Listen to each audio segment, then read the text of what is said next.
proud supporter of Clinton High School Yellow Jacket sports. When you need an attorney, call the Blagg Law Firm. Whether it's an injury accident, criminal defense, DWI, family dispute, or Social Security disability, Ralph Blagg believes in equal justice for all. Located on Court Street in downtown Clinton and on the internet at blagglaw.com. The Blagg Law Firm, a proud supporter of Clinton High School sports.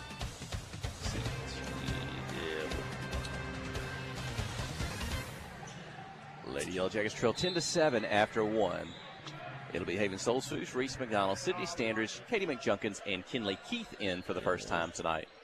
Katie McJunkins for three from the top of the key. She ties the ball game 10-10. Good start to the second quarter. Jackets only 3 of 11 shooting in that first quarter for 28%. Rosebud went 3 for 10. Not much better, 30%. And as you can tell, it's a low-scoring game. We're tied at 10. Joe, rebound. Yellow Jackets have it. They'll have a chance to take the lead this time down the floor. Reese McDonald, a sophomore, with it. Got a defender in front of her. Reese, a little bit of a height advantage. She'll drive, kick out to Haven Stoltzfus. Her three-point attempt won't go. Might have been some good blocking out by Rosebud there. That rebound hit the floor and wasn't a white jersey able to get close to it. Rosebud, another defensive rebound. Clinton not getting any second shots on the offensive end of the floor. Ball out of bounds. Last touch by Rosebud. Who touched it last? Rosebud thinks it got deflected. It's hard to tell. That's a long way from our position. Coach Matthew Post was right there. He's not going to argue with that, as the official will give it to the Yellow Jackets.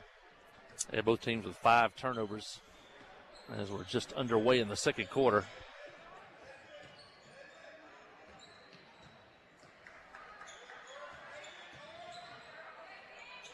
Inside, they'll dump it to Standridge. Makes a move, trying to get a position on a defender. Shot up, won't go. Offside rebound, Katie McJunkins. And she's fouled on her shot attempt. McJunkins to the free throw line. And an attempt to take the lead. 6:45 to go in the second. You know, like Rosebud coach Bradley Moss, very happy with that call. Bradley is a high energy guy, and he lets you know how he feels. Good coach. First free throw's up and in, and Clinton has their first lead of the night, 11-10.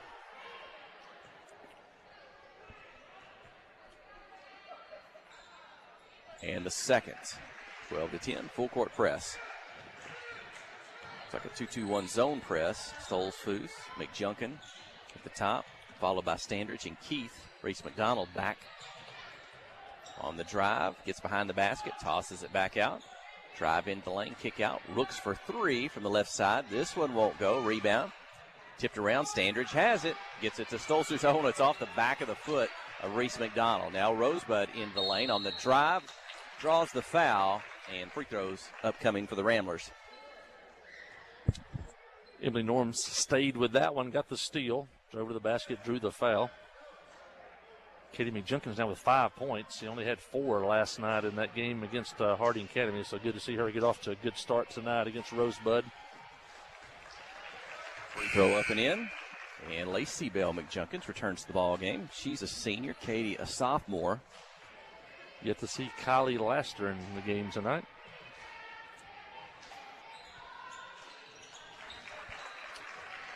And we're tied up at 12. Both free throws successful. Rosebud still on that man-to-man defense, and they'll play it more like boys do. They'll try to get out in the passing lanes and prevent you from making that next pass. We saw Mountain View play a more passive version of that. As Katie drives and draws a foul. Mountain View would play it. You could make the pass. Then they would come up and guard you. Rosebud's going to try to guard you even before you get the basketball. A little bit different style of man-to-man. And Katie McJunkins right back to the free throw line. She got it on the baseline again. Just took her a step or so to get to the basket, draw a foul. And a pretty shot. Nice arch, drops right through. Katie 3 for 3. Jackets 4 out of 5 at the free throw line. That was another problem last night. We didn't shoot free throws well at Harding Academy, but we're off to a good start tonight as the Yellow Jackets are 5 out of 6 at the line. Both free throws put Clinton up 14-12. 6 minutes to go in the second quarter. Defense back. Rooks at the three-point line. Long three-point attempt in front of the Yellow Jacket bench. A little bit short off the rim. Rebound into the corner to Kinley Keith. Lacey Bell McJunkins should get it down the floor quickly.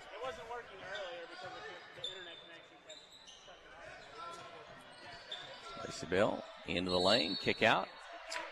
And Reese McDonald, her shot goes in from behind the three-point line, but the foul was called before that, so that basket won't count. There's a foul away from the basketball. It's going to be, what, an offensive foul? Yeah, Lacey Bell made the kick to the corner, and Rosebud drew the offensive foul on her. She drove the baseline, drove the lane, made the pass, but then ran through the defender.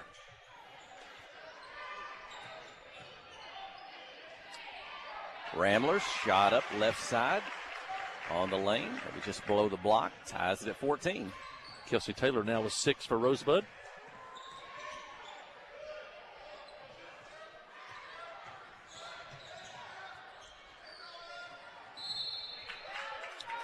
And another offensive foul on Clinton. I think that's the second moving screen tonight for Clinton.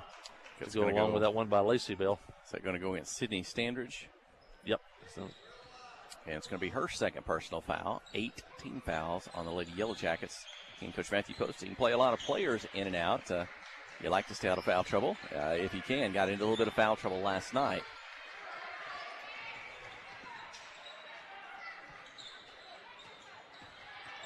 Into the lane, kick out. That's Hartle from the right side. Her three-point basket is good. 17-14. Rosebud has regained the lead. We've seen that before from the two sisters over the years, that long arching three-point shot. Reese McDonald will try to answer her three-point attempt off the back of the rim. She's going to steal the ball away from Hartle, who's trying to get the rebound. She'll miss. She'll get a second shot. She's going to get a third, and it's going to drop through. I think she's fouled, and she'll have a chance at a traditional three-point play. Reese McDonald, the guard, gets a couple of rebounds, gets 3 shots, and now she'll have a chance at a three-point play. Yeah, Reese stayed with it. She is definitely relentless. Got the steal, got the shots, and she's tied the ball game at 17. Erica Sykes back in. Alexa Booher. Katie Mack and Sydney Standridge get a breather, and the Yellow Jackets keep the press on. Game tied at 17.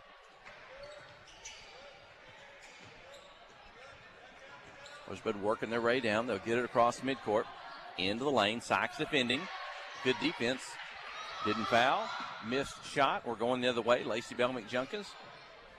Yeah, good job by Erica Sykes just to hold her ground. A lot of times post players want to try to block a shot. Sometimes it's best to hold your ground. Hey, how about that? Alexis Booher going to the left. I think her defender lost sight of her. Nobody picked her up. She turned. She had a clear path to the basket. Yellow Jackets up by 2. Timeout on the floor. Stay with us. You're listening to KHPQ and Clinton High School Sports. Friday night at the stadium is not the time to worry about your finances. Let First Arkansas Bank and Trust ease your mind with their mobile banking capabilities. You can check your balance, transfer funds between accounts, and even find the nearest ATM for dinner after a road game. The free mobile app is available on the iTunes Store and Android Market. You can cheer loud and proud for the Yellow Jackets because First Arkansas Bank and Trust has you covered. See a branch for more details. Equal housing lender, member FDIC. Towing and recovery is the last thing you think about until you really need it. Then you really want the best. There's only one name to call, Justin's Collision Repair Towing and Recovery.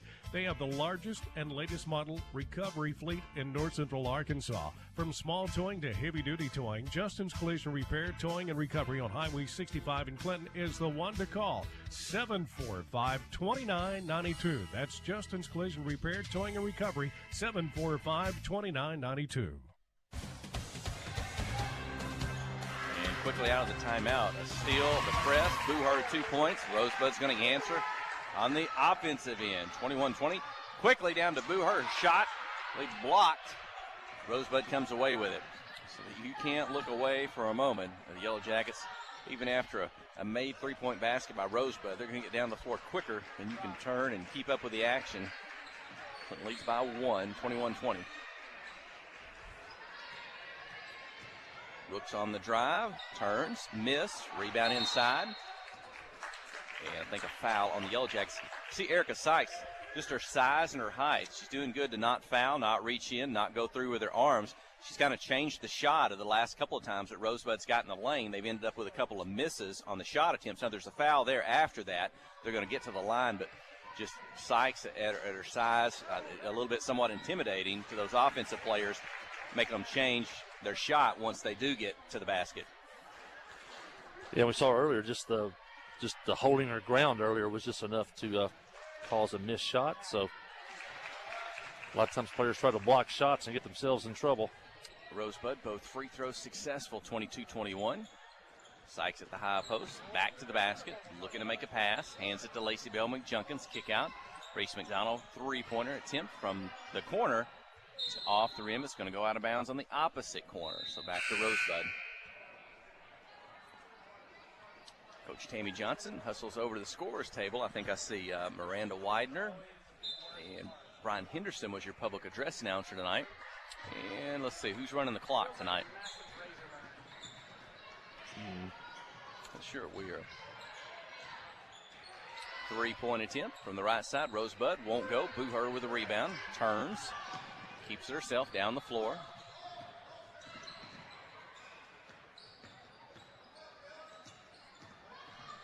Into the corner. Booher for three.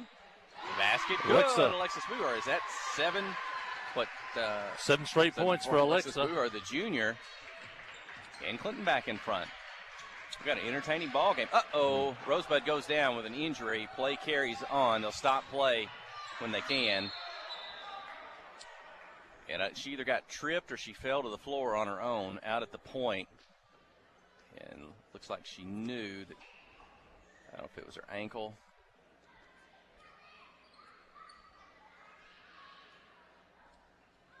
And should be tended to.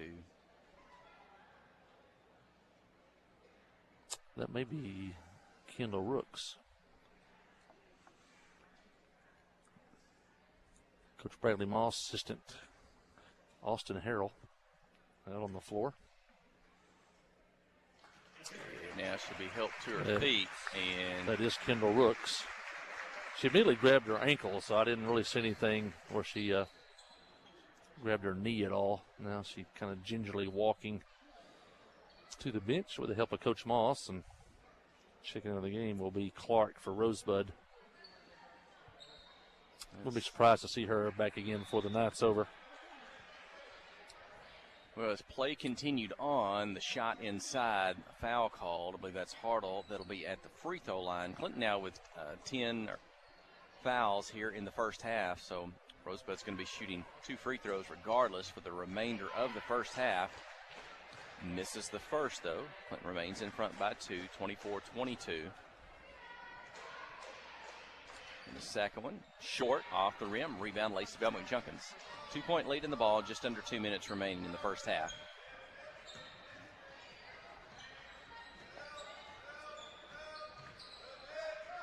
Uh-oh. Reese McDonald, Alexis Booher, they kind of get themselves trapped a little bit on the side of the floor, picked up the dribble, and they want to do a handoff, but there's also 2 Ramblers right there, and that's 4 girls in a tight spot. Yeah. Ball goes out of bounds, last touch by Rosebud, so that will save that possession there. Yeah, we talk about spacing. You get too close together. One player can guard 2, or the opposite is 2 players can guard 1. If you get too close together. And long three-point attempt. Taven Stolzfus just short off the rim. Rebound Rosebud. I guess one of the key to that when you're kind of running that weave, is that what you'd call it, where you're dribbling around the three-point line and you're going to make that handoff. Well, you can't pick up your dribble before you make the pass or the handoff. If you pick up your dribble and it ends up you're trapped with a couple of defenders on you there, then you're in trouble. One of the defensive strategies of that is for the handoff, whoever's guarding the person to receive the handoff jumps in front between the dribbler and the handoff and try to stop the handoff, and it causes problems. Booher into the lane. Gets it off to Reese McDonald. Her shot's blocked out of bounds. The remedy to that is when if you're the person who's going to receive the handoff and your defender jumps to the ball handler, you roll to the basket to try to keep that spacing. 24-22, 1 minute remaining. Standridge, McDonald. Reese trying to drive, starts left, spins right. Shot just a little bit short off the front of the rim. Rebound Rosebud. They'll have a chance to tie or take the lead. 50 seconds, clock running. Clinton's been in the zone the entire first half. They have pressed some, but not the full half. 3-point shot. Rosebud off the glass, good. They've regained the lead at 25-24. 33 seconds, quickly down the floor. Left side, Lacey Bell Junkins back to Haven Stoles-Foos. 25 seconds. Lacey Bell. Reese McDonald starts left, stops, three-point attempt won't go, trying to follow to get her own rebound, and she'll tie up with Rosebud. It'll be alternate possession to the Ramblers, but another good effort on trying to recover a rebound by Reese McDonald. Rosebud with the lead by 15 seconds, clock running across midcourt.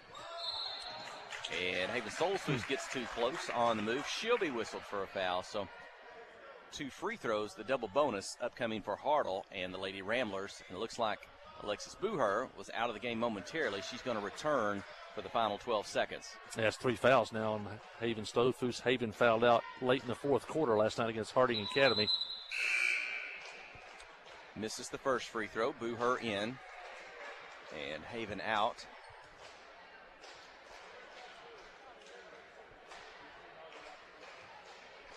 Rosebud's missed 3 straight free throws, now make it 4. So Clinton will have a chance to take the lead. Final 10 seconds. First half, Katie McJunkins across midcourt. She scored well in the first half. She's going to drive, take it, put it off the glass, and take the lead for the Lady Yellow Jackets.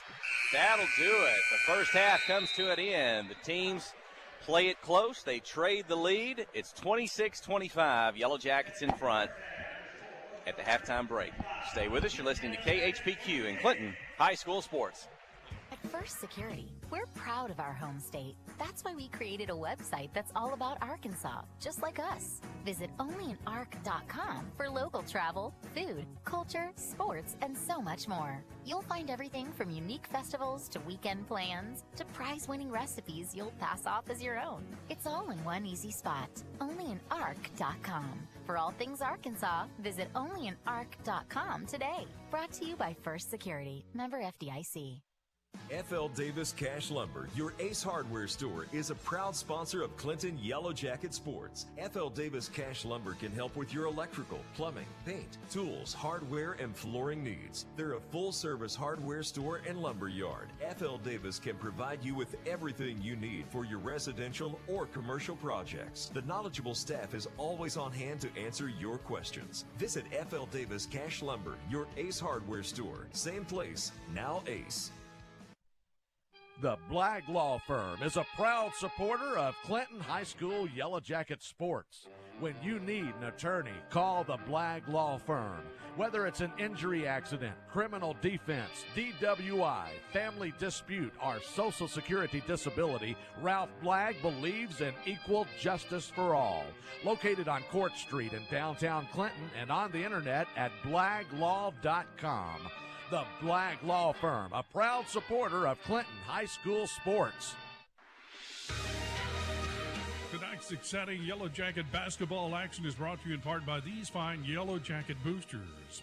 By Clinton Stockyards, American Home Pharmacy, Regions Bank of Clinton, by Dr. Miles Hill in the Van Buren County Veterinary Clinic, by Canada Abstract, and by Johnny's Automotive.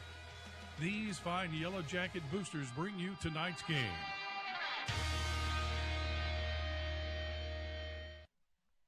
Friday night at the stadium is not the time to worry about your finances. Let First Arkansas Bank and Trust ease your mind with their mobile banking capabilities. You can check your balance, transfer funds between accounts, and even find the nearest ATM for dinner after a road game. The free mobile app is available on the iTunes Store and Android Market. You can cheer loud and proud for the Yellow Jackets because First Arkansas Bank and Trust has you covered. See a branch for more details. Equal housing lender, member FDIC.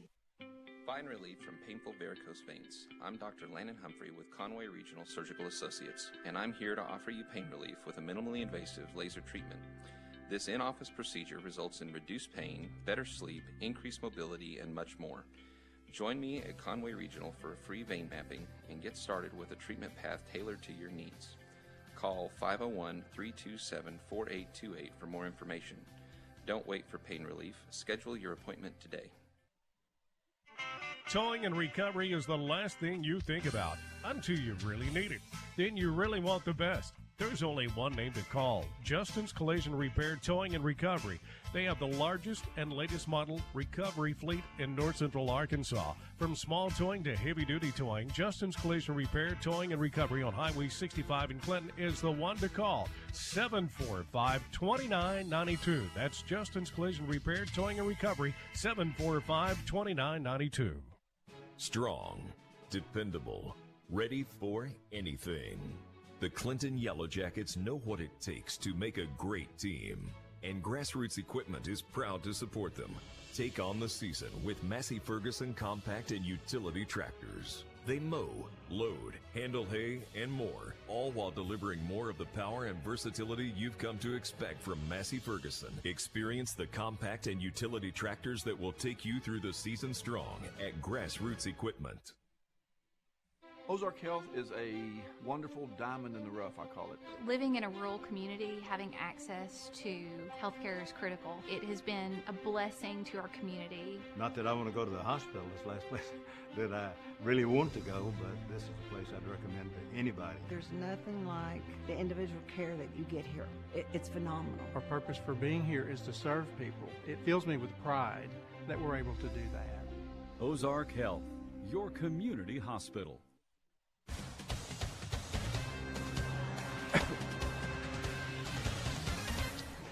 Halftime, Clinton Senior Girls 26, the Rosebud Lady Ramblers 25. We're in the middle of a 3-game set for this week. We were on the road last night at Hardin Academy. Senior boys in action tonight against Rosebud, all 4 teams playing. And then come Friday night, we're going to turn right around and play the Mountain View Yellow Jackets, again, who were here at the arena this past Friday night. We're going to go to their place, their gym, this coming Friday. It's in a 4-game night. All 4 teams at Mountain View, so look forward to making that trip and having the broadcast for you right here on KHPQ. Looking around at, again, some of those teams we played, some of those upcoming. My colleagues kind of updated the standings a little bit, best we believe them to be at this point in the season. And at least on the girls' side of things, there's kind of there's a demarcation point when we look at these 9 teams here on the girls' side. There's 5 teams at the top, maybe you would say, and 4 teams kind of at the bottom if you just look by record. Matter of fact, you got Mountain View undefeated in conference play. We believe the only undefeated team. But then right after them, you've got the Rosebud girls, the Hardin Academy girls with a single loss. Clinton now with 2 conference losses at 5-2. Then you've got Pangburn at 4-3. So you got those 5 teams kind of jockeying for position. You know, Mountain View, very, very good. We talked about them. We talked with Kevin Johnson, their broadcaster, at the game last Friday night, and we're not sure that they're going to be tested really for the remainder of the season until they get into postseason play and down to regional and state tournament play. They've lost a couple games this year, one to Tuckerman and one to Batesville, but they may run through things undefeated. They'd be surprised maybe if they didn't as the season rolls on, but very, very good. But then right after them, again, you got the Rosebud girls, the Hardin Academy girls, Clinton girls, Pangburn, and as we move here through the next about a month of play till we hit district tournament time come middle of February, those teams will be jockeying for postseason position to try to win their way into the regional tournament and then on to state from there. So got some tight-knit girls basketball to play. The Clinton girls, I'm sure they're disappointed. And last night I was telling my dad, I said both of these games last night, they were games we didn't have to lose. I don't have to take anything away from Hardin Academy and not to I don't know what to make that towards us, but those were games I'm sure that, especially on the girls' side, maybe for the first time this season, Coach Matthew Post is thinking, you know, this is one we could have won. This is one we didn't have to lose. We're going to regret this one. Their other 3 losses were against very good basketball teams, Bergman, Mountain View, and Greers Ferry West Side. Last night was a winnable game. Turned out to be a winnable game by either team, and Hardin Academy, won the ball game at the end. So congratulations to them. But maybe it's good that they were able to turn around and play one night later. They didn't have a lot of time to dwell on that, to be upset about it. Didn't have a lot of time to get in trouble. Coach Matthew Post was upset about some things that didn't go well, so they're right back out on the floor. Let's see if they can get a win tonight. They lead by 1. We're going to start the second half. Lacey Bell opens with a missed shot inside. Rosebud had the rebound. Shooting in the first half, the Yellow Jackets go 9 of 27 from the field. That's 33%. Rosebud goes 3 for 10. That's 30%. Look up at the scoreboard. Yellow Jackets with a 1-point lead, 26-25. Yellow Jackets with 8 turnovers, Rosebud 6. So it's pretty close for the stats. It's pretty close with the score. McDonald with a steal in the lane. She gets it off to Lacey Bell McJunkins. Lacey Bell across midcourt. Haven Stoltzfus open for three. Just short off the rim. Rebound to Rosebud. We still have yet to see Kylie Lassiter tonight, the talented inside player, sophomore.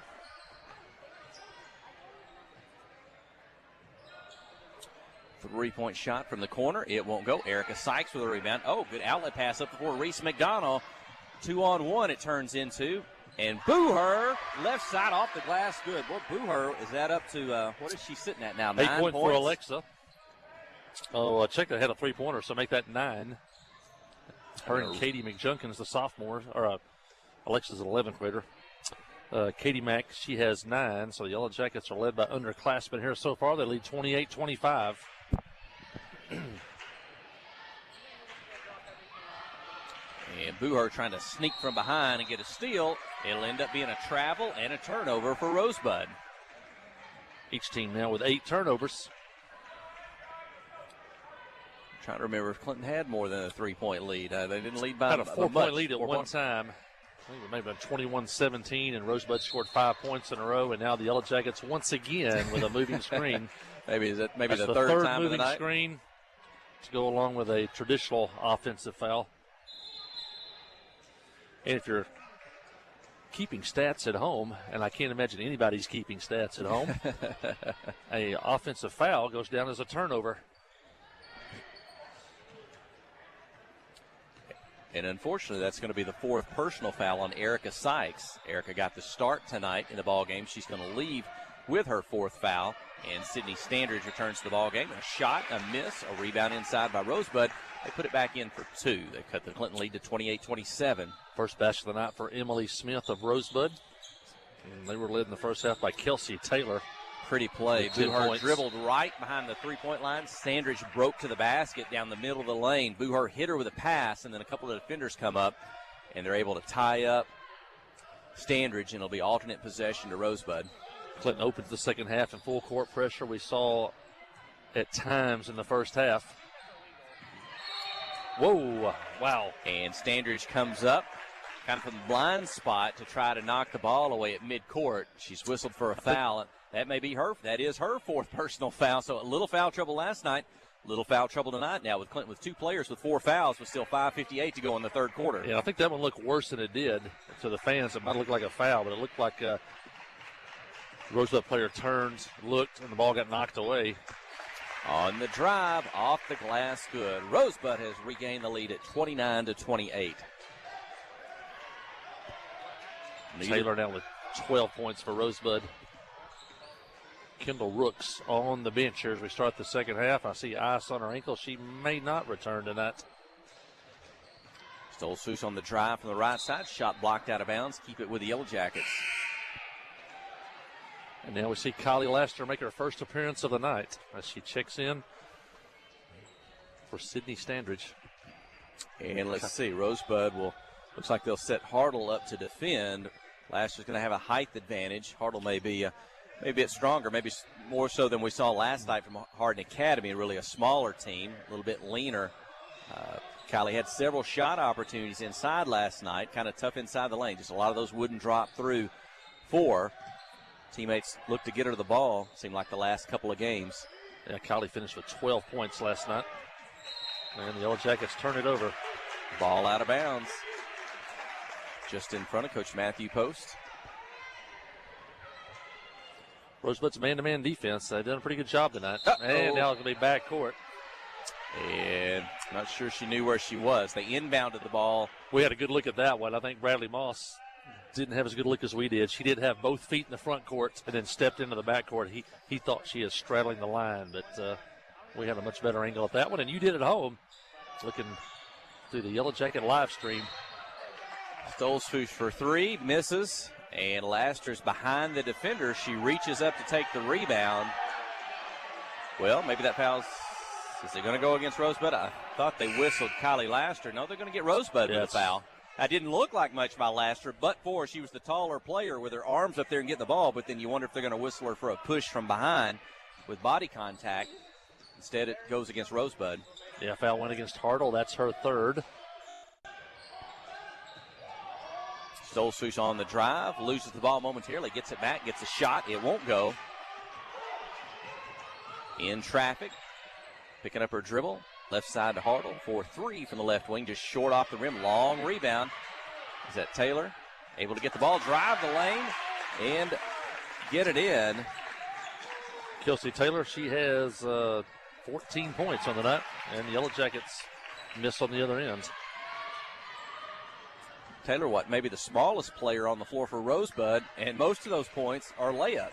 She finds a way to get in the lane and get the shot off the glass good, and she finishes well. And Rosebud, she loses the ball now. In Boo-Her defending. She's on the floor, be tied up, alternate possession to Clinton. And Taylor, with Hartle out of the ball game, with Rooks out of the ball game, Hartle sitting with 3 fouls. Rosebud wouldn't want to see that with 2 of their main players out. But Taylor certainly picking up the slack from the guard position. She may do that every night, but as you say, that's I would try to go to Kylie here, maybe try to put some pressure on Hartle to play defense. Try to draw that 4th foul. They dump it inside to her. Laster's the free throw line. She'll dish back to Katie McJunkins. She'll slide by the defender, draw the foul, get to the free throw line. I think we saw McJunkins hit 4 straight free throws in the first half, drawing a foul inside the lane. She'll go right back there in the second half as Clinton trails 31-28 with 3:42 to go in the third. And Clinton hit 6 of 7 free throws in the first half, and as you said, Katie hit 4 straight, now make it 5.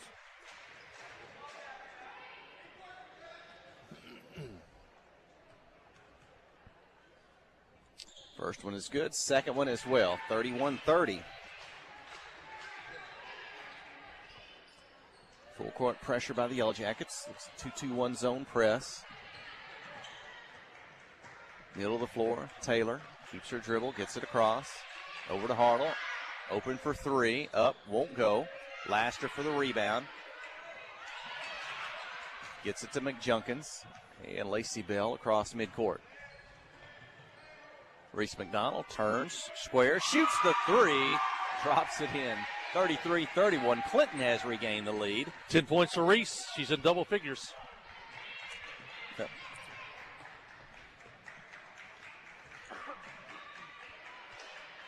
Taylor for 3 from the left side. In and out, no good. Rebound. Put back, up and in. 2 points for Rosebud. 33 all. Quickly going the other way. McDonald takes the pass. Starts her drive. Official right there. He'll whistle her for a travel. Kinley Keith in for the first time in the second half. Stolzfus out. 2:49 to go in the third. Tied at 33.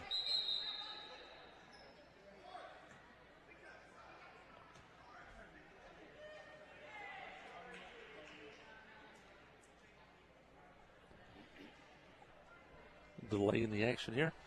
We have our shoe. Shoe on the other end.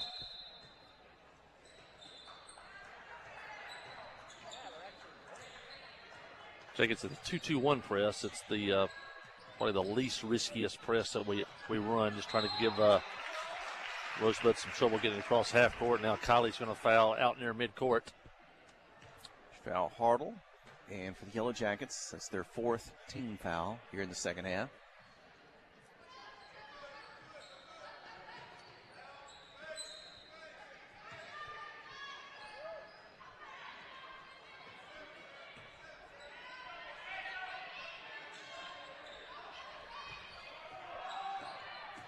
Not much of a post presence for Rosebud, but they'll drive, shoot, miss. Rebound by Laster. Outlet to Lacey Bell McJunkins. Down the right side, defense in front of her. Over to Katie McJunkins. 3-point shot from the right side. Back of the rim, won't go. And Kinley Keith coming in to make the rebound will come into the back of Taylor. She goes to the floor, and that's a foul. I believe it should go against Keith. Her first, the team's 5th. Points hard to come by for both teams tonight. Low-scoring game, tied at 33. 2 minutes to go in the third quarter. Again, Hartle, you've got her out on the perimeter behind the three-point line. That pulls Laster out, so really no post play in the lane. When Rosebud has the basketball, they might look to drive or possibly cut through. 9 turnovers now for Rosebud. Now Rosebud with Hartle out. Well, no, they're still in the man-to-man. I thought they had lined up in kind of a 2-1-2 zone, but they're staying in it. They get it. They get it to Laster on the move. Loses it momentarily. She gets it back, gets a shot, and it won't go. Rosebud with a rebound.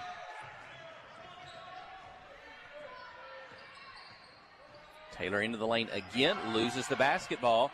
Loose. Tied up. Should be alternate possession. It is to the Ramblers. And it looks like Rosebud wants a timeout with 1:25 remaining in the third. We're tied at 33. You're listening to KHPQ in Clinton High School Sports. At First Security, our team is proud to be only in Arkansas. In fact, we've been committed to our home state since 1932. Why does that matter? Banking with First Security means that you get friendly service from local professionals right where you live.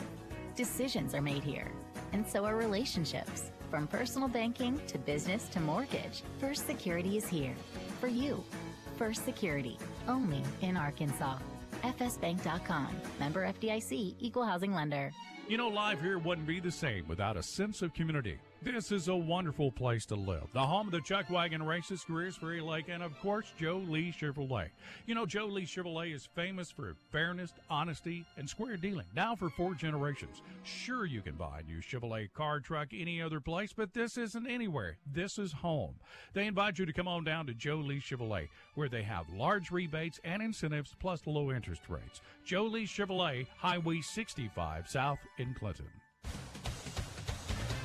And ball out of bounds for Rosebud at the end of the timeout by Rosebud. So it goes over to Clinton. Reese McDonald, long pass down before to Keith in the corner. Up high to McJunkins. Toss it back out to his sister. They dump it to Laster. And there's the foul you were calling for, Mike Holly. Laster caught the ball with her back to basket. I think they've got Hartle kind of coming through her from behind. Enough contact. Let's see. The third team foul by Rosebud. Well, they didn't put her number up on the scoreboard. I don't see a 30 on the floor for Rosebud. That's what we see on the scoreboard up there. I think that was maybe that there was a foul on Kinley Keith moments ago. Maybe they didn't change the foul. I want to say it's good. Oh, good pass, good catch by Laster, and she scores with a defender behind her and a defender in front of her. 35-33. That shows how strong Kylie Laster is. Had 2 defenders hanging on her arms. She still went up and scored. Fresh in the backcourt. They may not get it across. They got 10 seconds. And they do. 25 seconds remaining. Into the corner. Rosebud trailing by 2. We'll have a chance to tie or take the lead. Taylor on the drive again in the lane. This time she'll kick out. A 3 for the lead. And it's good. 36-35. 10 seconds. Clinton can answer. Down the floor. McDonald across midcourt. 6 seconds. 5. Keeps her dribble. 4 seconds. Long pass. McJunkins inside the 3-point line. High arch. It won't go. And the teams stay close in the third quarter. But that 3-pointer will put Rosebud up by 1. And we'll return for the final 8 minutes. You're listening to KHPQ in Clinton High School Sports. Tonight's exciting Yellow Jacket basketball action is brought to you in part by these fine Yellow Jacket boosters, by Latitude Bistro, by Dr. Kyle Hensley and his staff, by The Pottery Shop, Arkansas Mountain Real Estate, by Goods Cash Saver, and by PEH Supply. These fine sponsors bring you tonight's basketball game on KHPQ.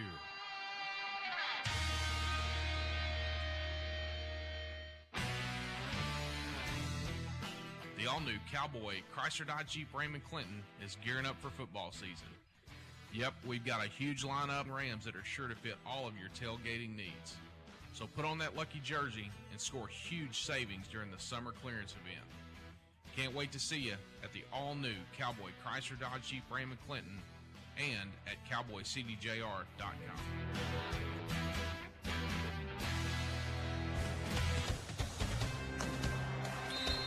Fourth quarter underway, 1-point ball game. I know Mike Holly's working through some numbers on his score sheet there. It's close on the scoreboard. Is it close other places as well in the scorebook tonight? Jackets go 3 of 8 in the third quarter. That was 38% shooting. Rosebud 6 of 10. Neither team got a whole lot of shots off. 6 of 10. That's 60%.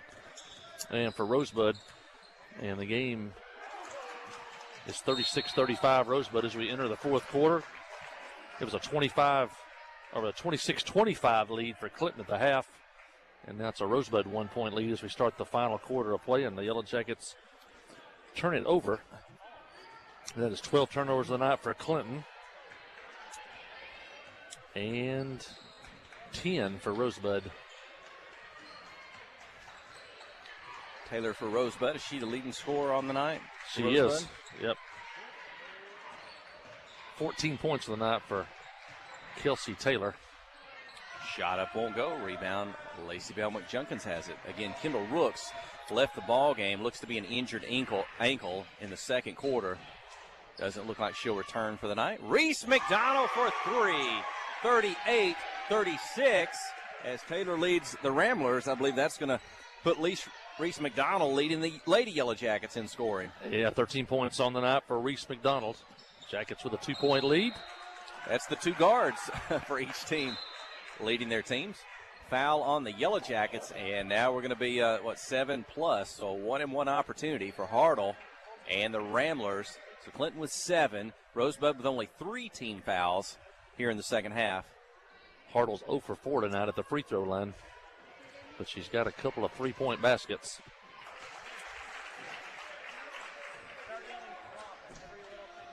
(38-37) as she makes the first. She'll have a chance to tie the ball game. And she does. 38 all. Inbound the ball. Lacey Bell McJunkins across midcourt. Laster steps out. Passing to McJunkins on the move. It goes awry. Rebound to Rosebud. 6:35 remaining.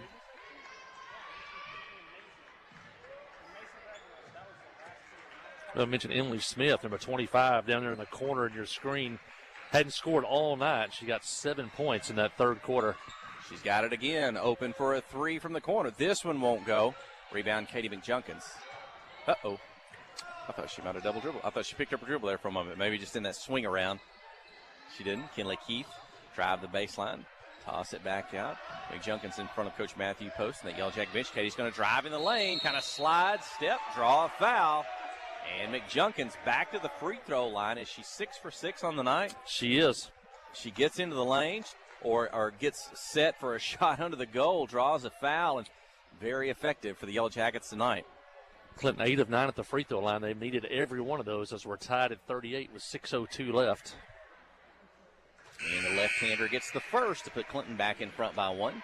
Sydney Standridge in. Kylie Lassiter to the Yellow Jacket bench.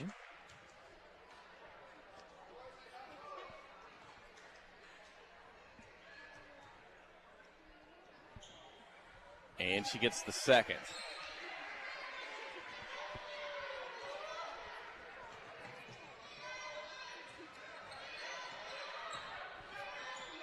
Cross midcourt, Taylor and Hartle. And I think a reach-in foul as Kinley Keith and Katie McJunkins converge on Hartle. And that'll be the first of the ball game on Katie McJunkins, but that'll send Hartle back to the free throw line. She just made 2, and she'll have a chance for 2 more. You like aggressive defense, but in this situation, you hate those fouls that are 35 feet out on the floor. That gives Hartle 2 easy free throws. Trying to make them play half-court offense here. She makes the first and the second, so timely free throw shooting by Hartle ties it at 40.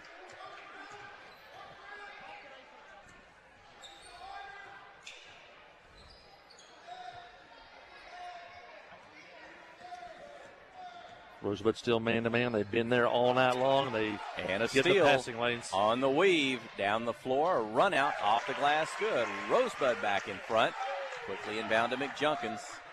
Clinton tries to answer quickly, and she's fouled as they're running down the floor, side by side. 3 substitutions in for Lady Yellow Jackets. Booher, Lassiter, Stolfoos into the ball game for Clinton. Katie Mack in the game. That's the only non-starter on the floor right now for Clinton. Callie trying to get position. She takes the pass. Help defense comes up behind her and commits the foul on the shot attempt by Kylie Laster. She'll go to the free throw line, the sophomore for the Yellow Jackets. That time they fronted Laster with Hartle and got backside help from Smith, but she got there just a little bit late, drew the foul, and Kylie to the line with a chance to tie this one up. She makes the first. Makes it 42-41. Haven't been keeping lead changes here, but there's been a lot of lead changes in this game tonight. She makes the second. We're tied. And timeout by Coach Matthew Post. 5:14 to go. Stay with us. You're listening to KHPQ in Clinton High School Sports.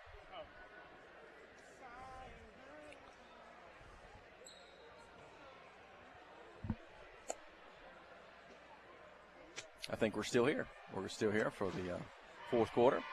I mentioned games the rest of the week. Junior highs travel to Marshall on Thursday night. It'll be 2 7th grade games and 2 junior high A games. That'll be Thursday night at Marshall. And those games will tip off at 5 o'clock. And then on Friday night, the Yellow Jackets will play Mountain View for the second time in 8 days. So they travel to Stone County to take on Mountain View, the conference leader in girls. Mountain View ranked number 3 in the state in girls, and they're 5-0 in conference play. So we'll get another shot at them Friday night. Last Friday we lost 56-39, but that was the closest conference game that Mountain View has had so far this year. Out of the timeout, tied at 42. Cross midcourt to Hartwell, double team with Buhar and Stolzfus.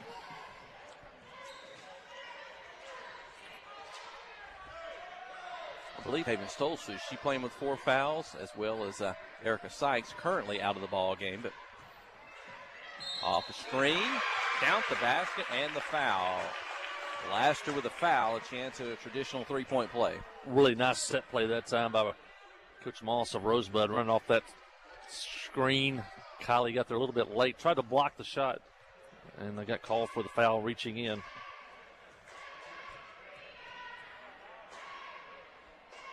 And the free throw up and in, 45-42.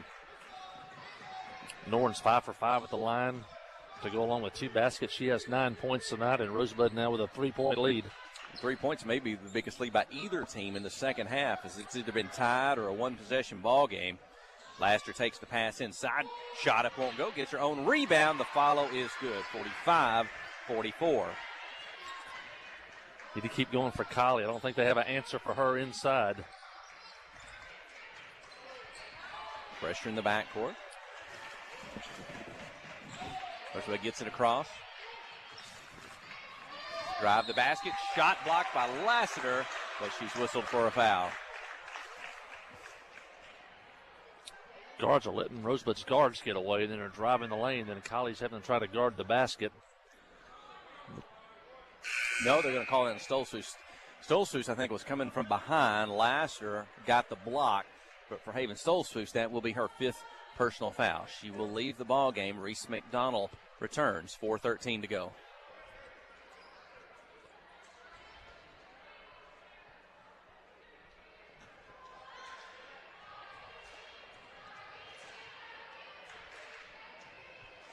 Free throw up and in, 46-44.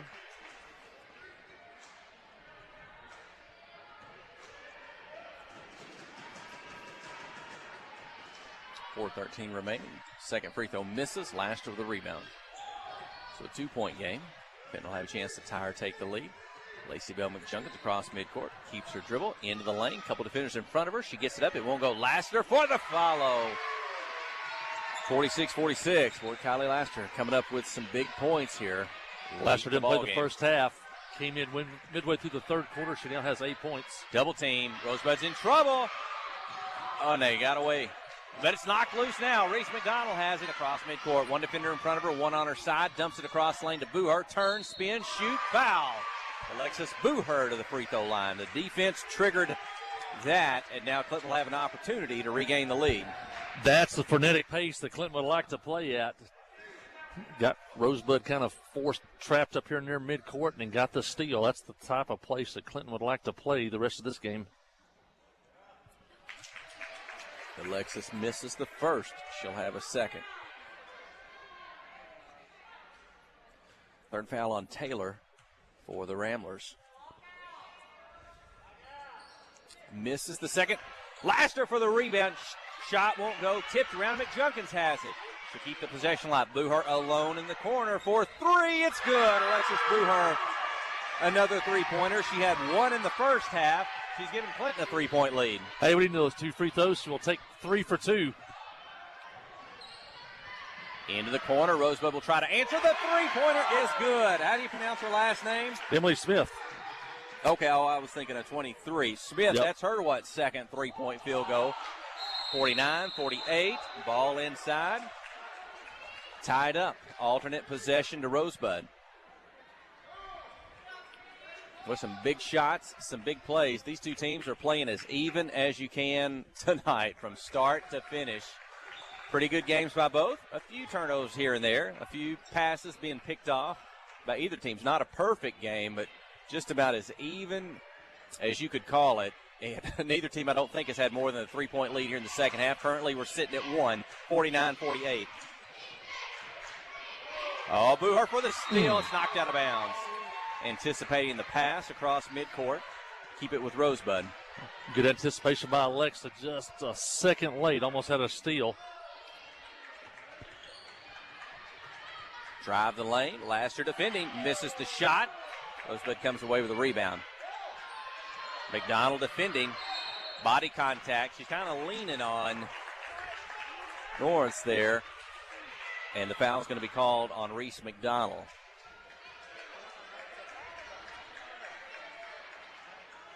.248 to go, 49-48. Third personal foul on Reese McDonald. First free throw up and in. We're tied at 49. This will be Norris's 9th free throw of the game. She's hit 7 of 8. And the second one as well, 50-49. Junkins, a little hop in her step when she brings the ball down the floor. She keeps her dribble. A little bounce, a little hop. It's passed off now. Booher in the weave to McDonald. Looks to duck in. Back out to Katie McJunkins. Katie left. Just below our broadcast position. Bounce on the right side. In front of the Yellow Jackets. Booher gets in the lane. Dumps it to Lassiter. And it won't go. It was a foul. Did they foul Booher or did they foul Lassiter on the shot? Well, that was a great catch by Lassiter. Alexa fired her a pass from a couple of feet away, and Lassiter caught it, and she'll head to the line, and that'll be a foul on Smith. Yeah, that's got to be a product of their coaching there, because you see the players kind of weaving around. They want to duck in the lane when they can. Booher came from the right side, made a big circle, got in the lane, and you think she's going to take it to the basket or as deep as she can go till she draws a defender. But once she gets to the left, maybe into the side of Kylie Laster, Kylie breaks down the lane, and Booher knows to get her the basketball. Kylie's tied the ball game at 50. If you're the high post, you set that screen, and you're going to roll to the basket, and the guards are going to be looking for you. Tied at 50, 2:10 to go. Hartle with it. Bounce pass inside. Lacey Bell tries to take it away, can't do it. They get it back behind the three-point line. They're going to throw it in the backcourt. If the Yellow Jackets didn't touch it, that's a backcourt violation. That's the call. 1:59 remaining, tied at 50. Big play there. Yellow Jackets with another chance to take the lead. McJunkins, Laster at the high post, takes a step in the lane, shot up, won't go. Rebound Rosebud. A little off balance on that one. Booher knocks it out of bounds again.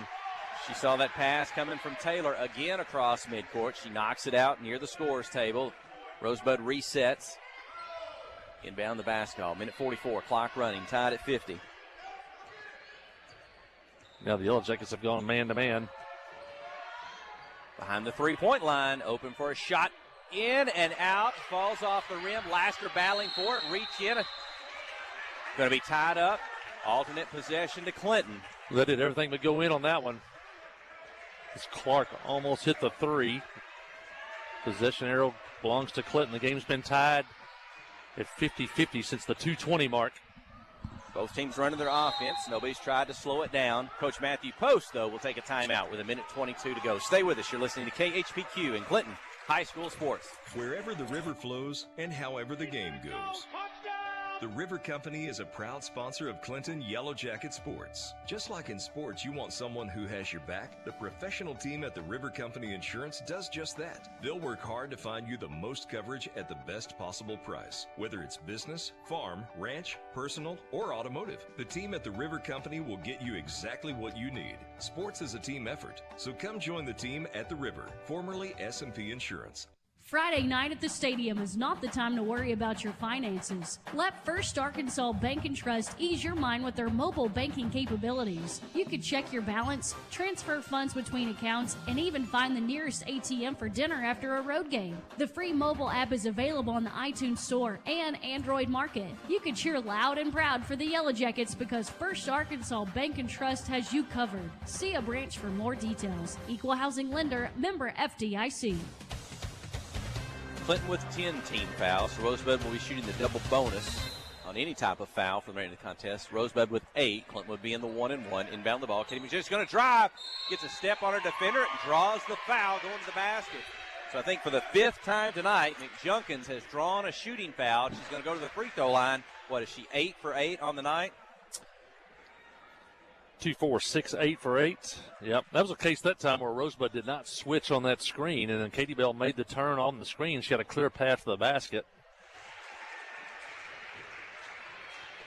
9 for 9. The Yellow Jackets have needed every free throw they could get tonight. They've only missed 2 on the night. 51-50, 52-50. 10 free throws made by Katie McJunkins. 1:15 to go with a 2-point lead. Neither team, I don't believe, is led by more than 3 points in the second half. 52-50. Jackets out of the zone, straight man-to-man. Laster knocks the ball away. Quick pass up the floor. Booher at midcourt. 55 seconds. Again, neither team has slowed it down here in the second half. Now Lacey Bell McJunkins. Hang on to it long enough to get fouled. Rosebud has 9 team fouls. Will be shooting 2 from here on. McJunkins, now they're going to be in the weave. Start saying maybe a little bit deeper on the floor. Race McDonald, a little sideways, in and out, still behind the three-point line. And now Rosebud going to call for a foul to stop the clock. 29 seconds remain. They'll send Alexis Booher to the free throw line for a 1-and-1 opportunity. 0 for 2 tonight at the line. 2 here would be a 2-possession game.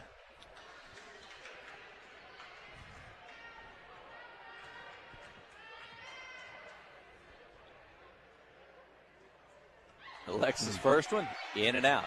That usually means it hits the rim twice. It hits the back, it hits the front, it maybe even dips down below the cylinder before it pops out. And you just won't go. Second one is up, and it's a 3-point lead, 53-50. 29 seconds. Inbound the ball to Taylor. Jackets a full court pressure. Got to be able to recognize where your man is on defense once they break the half court line. There you go with timeout for Rosebud. Well, I was fixing to say there, once you press full court, sometimes it's very difficult if you're playing man-to-man then to find your man when you get into the half court quick enough.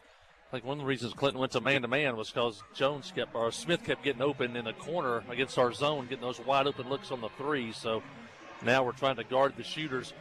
22 seconds left. You want to come out, play tight defense beyond the three-point line. If they go inside the three-point line and score, you still have the lead. And so you don't really want to back off of them here, but you also don't want to foul and stop the clock.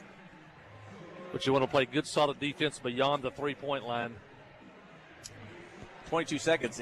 It's almost a shame if this game for either team to lose this one, or maybe for this game not to go to overtime. I don't know how much gas the girls got left in the tank tonight, as they played a very competitive game from both sides, and how late folks want to stay here tonight. But just as close as you could play from start to finish tonight. It's been a good. Two evenly matched teams, as the standings say. Rosebud 5-1 in conference play. Clinton 5-2.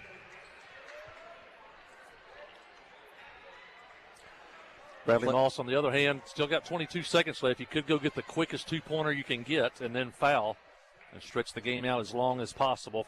For Clinton, you want to guard everything beyond the three-point line and not foul. Deep into the corner to Taylor. She'll turn, drive the baseline, get to the basket, bounce pass, almost lost in the corner.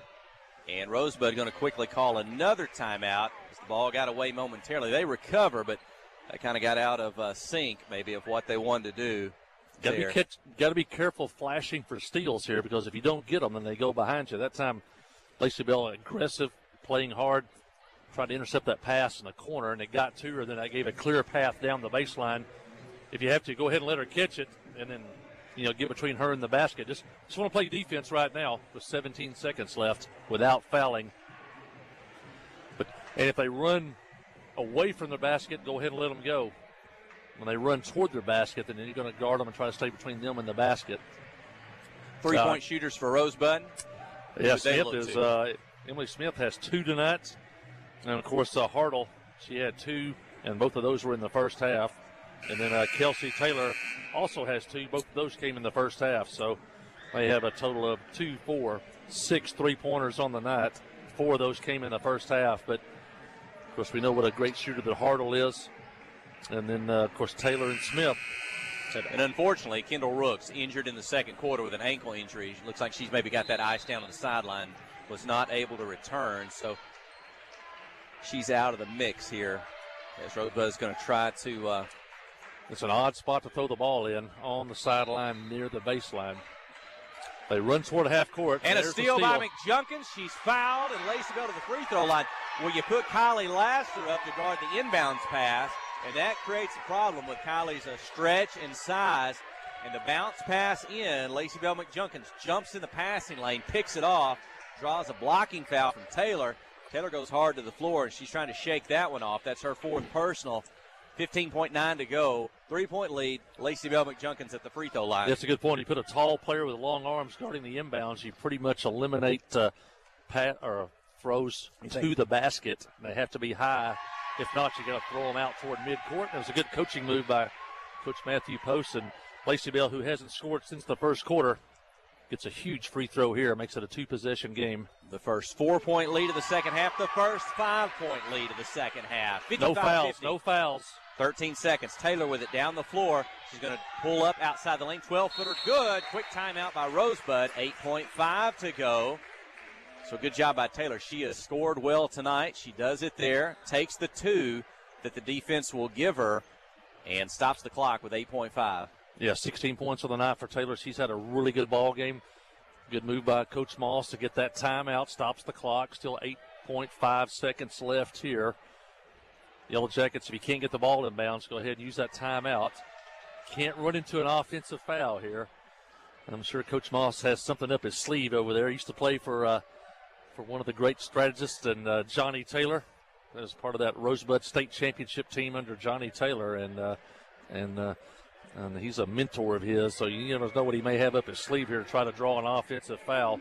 Once you get it in, hang on to it long enough to get fouled. We don't even have to cross the timeline. There's 8.5 seconds left. Just get it in, hang on to it, and we're going to shoot 2 free throws. Marginal pass. You don't have to throw it here. You can go ahead and take a timeout. Looks like they're going to sub. I don't. It'd be hard to put a designated fouler in. I think Taylor's got 4, but yeah, it looks like Chandler in the game for the first time for Rosebud. Booher to inbound. And ball knocked out of bounds. Yellow Jackets had 2 players going deep, trying to draw some Rosebud defenders with them, and then Lacey Bell McJunkins breaking to the basketball. I'd like to see a screen against this man-to-man defense. Katie McJunkins has it. Reach-in foul called. Stops the clock with 6.7, and a little after collision after the fouls. A couple of girls down, including McJunkins. 2-shot double bonus for Katie. Let's see if she can keep that. Nobody you'd rather have the line going right tonight. now for Clinton. She's 10 for 10 on the night. And that'll be Smith's 5th foul, and she had a whale of a game tonight as she ends the night with 10 points, but 2 big 3-point baskets that kept the game tight. But Junkins at the line, possibly to seal the win. The first one's up and good, 56-52, a 2-possession lead. McJunkins, 11 for 11 on the night from the free throw line. And her second one gives her 12. 57-52. Don't foul. Let the Ramblers score. Doesn't matter whether it's a 2 or a 3. The clock's winding down. Taylor will heave for the 3, and that'll do it. The Yellow Jackets take the biggest lead of the second half. That might be the biggest lead of the ball game. I'm trying to remember. 5 points. You'd have to go back to the first half by either team in the most evenly played game of the season. Clinton wins 57-52. The girls will meet at midcourt, circle up, Clinton and Rosebud, for a post-game prayer. We'll take a break, step away from the mic here for a few moments. When we return, we'll give you some final numbers, and we'll name the first Arkansas Bank & Trust player of the game. You're listening to KHPQ in Clinton High School Sports. Strong, dependable, ready for anything. The Clinton Yellow Jackets know what it takes to make a great team, and Grassroots Equipment is proud to support them. Take on the season with Massey Ferguson compact and utility tractors. They mow, load, handle hay, and more, all while delivering more of the power and versatility you've come to expect from Massey Ferguson. Experience the compact and utility tractors that will take you through the season strong at Grassroots Equipment. The Blagg Law Firm is a proud supporter of Clinton High School Yellow Jacket sports. When you need an attorney, call the Blagg Law Firm. Whether it's an injury accident, criminal defense, DWI, family dispute, or Social Security disability, Ralph Blagg believes in equal justice for all. Located on Court Street in downtown Clinton and on the internet at blagglaw.com. The Blagg Law Firm, a proud supporter of Clinton High School sports. Hi, I'm Dr. Reagan Gallagher, a board-certified neurosurgeon with the Conway Regional Neuroscience Center. If you are experiencing pain in your neck, your arms, your back, or your legs, or you have weakness with prolonged standing or walking, we can help you find the cause. At our Neuroscience Center, we have a comprehensive spine clinic to help you take control of these problems. For more information, visit our website at conwayregional.org or call 501-932-0352. You can always talk with your primary care physician about a referral to Conway Regional Neuroscience Center. We look forward to helping you improve the quality of your life. Friday night at the stadium is not the time to worry about your finances. Let First Arkansas Bank & Trust ease your mind with their mobile banking capabilities. You can check your balance, transfer funds between accounts, and even find the nearest ATM for dinner after a road game. The free mobile app is available on the iTunes Store and Android Market. You can cheer loud and proud for the Yellow Jackets because First Arkansas Bank & Trust has you covered. See a branch for more details. Equal housing lender, member FDIC. Wherever the river flows and however the game goes. The River Company is a proud sponsor of Clinton Yellow Jacket sports. Just like in sports, you want someone who has your back. The professional team at the River Company Insurance does just that. They'll work hard to find you the most coverage at the best possible price. Whether it's business, farm, ranch, personal, or automotive, the team at the River Company will get you exactly what you need. Sports is a team effort, so come join the team at the River, formerly S&P Insurance. Towing and recovery is the last thing you think about until you really need it. Then you really want the best. There's only one name to call, Justin's Collision Repair Towing and Recovery. They have the largest and latest model recovery fleet in north central Arkansas. From small towing to heavy-duty towing, Justin's Collision Repair Towing and Recovery on Highway 65 in Clinton is the one to call, 745-2992. That's Justin's Collision Repair Towing and Recovery, 745-2992. At First Security, we're proud of our home state. That's why we created a website that's all about Arkansas, just like us. Visit onlyinark.com for local travel, food, culture, sports, and so much more. You'll find everything from unique festivals to weekend plans to prize-winning recipes you'll pass off as your own. It's all in one easy spot, onlyinark.com. For all things Arkansas, visit onlyinark.com today. Brought to you by First Security, member FDIC.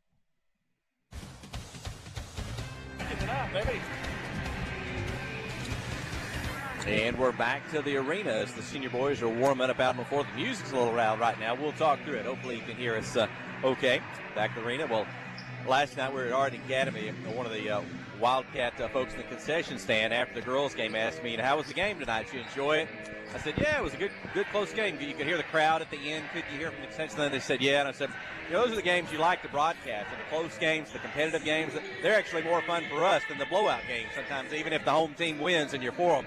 That game was as close and as good as it could be, whereas last night maybe we saw some turnovers, some things a little bit, I don't know if I want to say sloppy at times by both teams tonight. It was a well-played game. There were a few errant passes, a few turnovers in the first half, but just such an evenly matched game between two squads. It might be fair to say that this is as big or even a biggest win of the season for the Lady Yellow Jackets when you consider it's a conference game.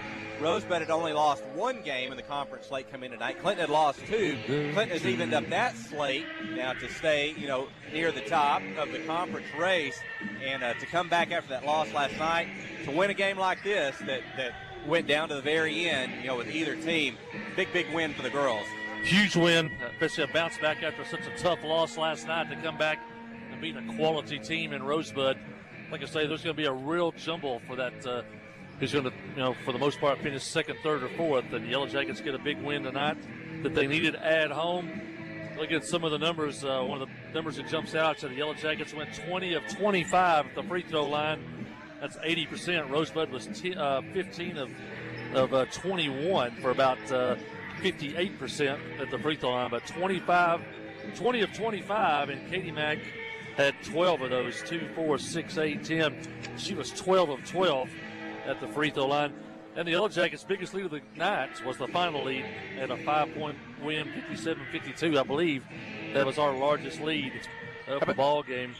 How about some individual scoring numbers? Yeah, looking at Rosebud. First for Rosebud. Kendall Rooks, the outstanding junior, went out with an injury in the first quarter. She finished the game with 5 points. Emily Smith with 2 big three-pointers in the second half. She got all 10 of her points in the second half, keeping Rosebud in the ball game. Sarah Hartle, she finishes the game with 10 points, including 2 3-point baskets. Emily Norris also played well tonight for Rosebud, got to the free throw line a lot. She finished the night with 12 points, and the leading scorer tonight for Rosebud was Kelsey Taylor. She had 16 points, including 2 3-pointers, but 10 of those came in the first half. Yellow Jackets held her to only 6 points in the second half. For the Lady Yellow Jackets, 6 players to score tonight, including Sydney Standridge with 2 points. Lacey Bell McJunkins held to only 3 points tonight. All of those were from the 3-point line. 9 points for Kylie Laster, all in the second half. 3 free throws made, 3 field goals made. That was timely scoring, though, by Kylie Laster as she goes for 7 points in the fourth quarter. So held to 9, but big points in her time tonight. Yeah, I think she came in midway through the third quarter. Scored 9 points the rest of the way. And then 3 players in double figures for the Yellow Jackets. And early on, I kept thinking, well, when it comes time to player of the game, I think we might have to do a tri-player of the game tonight between these 3 who really played well again, really played well at times tonight. Maybe one of them kind of separated herself at the end. But how about Alexis Buhar with 12 points, including 2 3-pointers and 3 other field goals, finishes with 12 points in the ball game. Good defense tonight as well. Reese McDonald again in double figures for the Yellow Jackets. 2 3-pointers, 3 field goals, and a free throw made for the sophomore Katie McJunkins. 17 points in the ball game. She had a 3, she had a 2, but you said earlier she made 12 free throws. She was 12 for 12 at the line in a ball game that was either tied or within 3 points of each other for most of the night. McJunkins hits all 12 free throws. Every time she'd get in the lane, she'd draw a foul, get to the line. So those 3 really well tonight. Let's go with Katie McJunkins. 12 for 12. 6 big ones in the fourth quarter with the pressure on, 4 in the final 2 minutes. And so that was a huge game tonight by Katie McJunkins. Appreciate First Arkansas Bank and Trust for their title sponsorship again this season of the Player of the Game. Stop in, tell them you enjoy listening to the broadcast and see what they can do for you. Banking and financial products. Also tell them you enjoy watching the broadcast because they and Cowboy Dodge, the primary sponsors of this year's live stream. Look at the KHBQ Sports YouTube channel or the KHBQ Facebook page.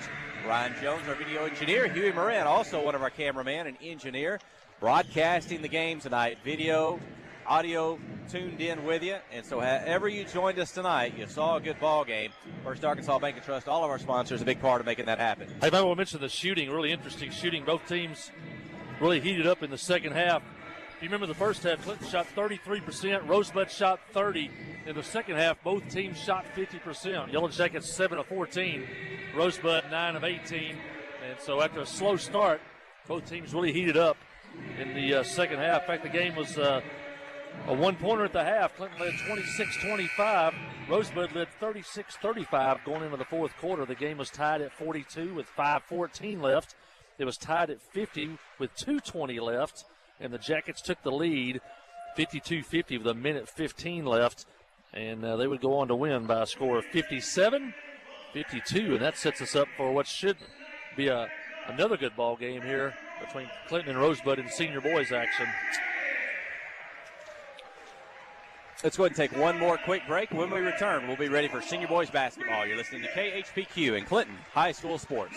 We have partnered with Partai to bring world-class cancer treatment to Van Buren County. Some chemos are between 1 to 2 hours to 8 hours. So when patient is sick, diagnosed with the cancer, traveling to Little Rock, that's a pretty long day for sick people. Back in the old days, you had to get on the interstate, go to Conway, or go to Little Rock to get your chemo treatments. My mom, for a year and a half, was able to take them right here in Clinton, Arkansas. Big peace of mind for my mom. Ozark Health, your community hospital. Tonight's basketball game is brought to you in part by these fine Yellow Jacket boosters, by TLC Bookkeeping, by Dr. Jamie Beavers and staff at Beavers Family Dentistry, by Subway Sandwiches of Clinton, by Miller Sanitation, by Ingram Tire, and by the Western Sizzler. These fine sponsors bring you tonight's basketball coverage on KHPQ.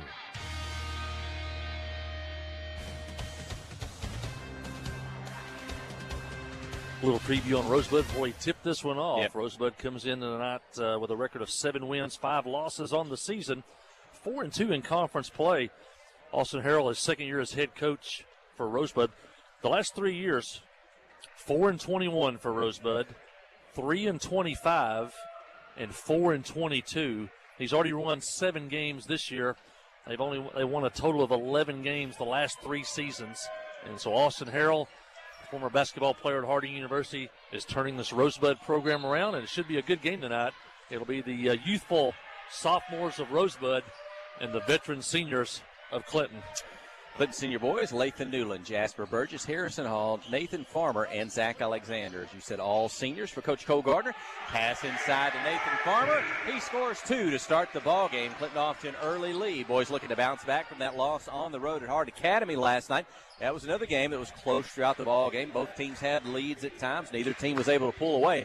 I'm sure Coach Cole Gardner was disappointed after that one, and certainly would have thought that was the game his team could have, should have won. I didn't get a chance to talk to him before tonight, but his team didn't have long to stay down. Maybe that's the good thing we talked about last night. You don't have much time to be down. Don't have much time to get in trouble. You got to get back on the floor tonight, try to get a win. Wash that out of your mouth last night, and keep going on this 3-game week. Already Farmer scored on one end, blocked a shot on the other. Rosebud playing the man-to-man. Yellow Jackets with a big height advantage. Jasper Burgess will drive. Attempted block. Instead, it's a foul on Rosebud, and Burgess to the free throw line. Burgess with 19 last night for Clinton. Yellow Jackets had a 12-point lead at one point last night against Harding Academy, but the Academy whittled the lead away until they hit a last-second 3-point basket for the victory. Burgess hits the first free throw. Jasper again? He had a 20-plus night last night? 19 last night. 19? He's averaged, for the last 4 games, he's averaging 22 points a game over the last 4.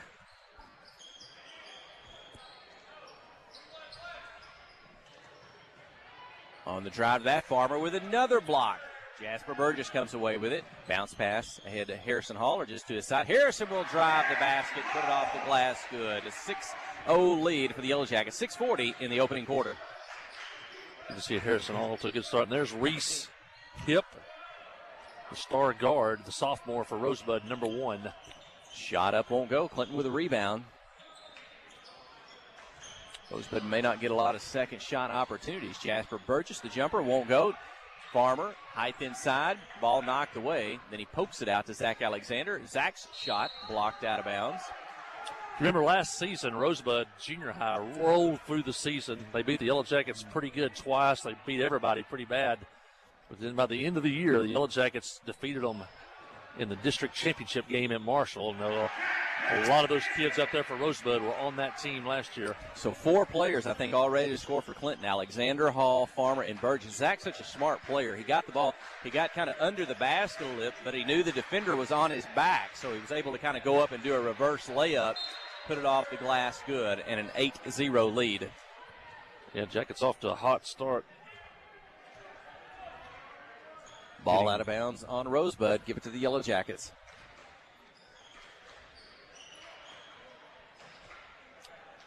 Some of these Clinton, Lathan Newland for 3. It won't go off the back of the rim. I sort of say some of these Clinton extended family members, they're probably glad to see in this game last night. And again, if you didn't get a chance to listen last night, Rosebud in the lane. Their first 2 points of the night. It's going to go to Hip. 8-2 is the lead. They had a 30 ticket limit for the visiting team per game last night. So we kind of had immediate family, maybe parents, for the ball game. But a lot of folks may have to stay home and listen or watch last night. And I think a good Rosebud crowd, too. Made the short trip over from White County. And we had a good crowd from Mountain View. And I think a lot of that was because they can't get into their own gym. And they came to watch the Clinton and Mountain View last Friday night.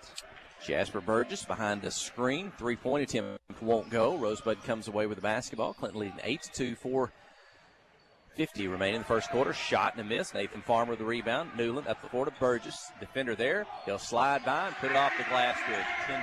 10-2. Burgess now has 4 points.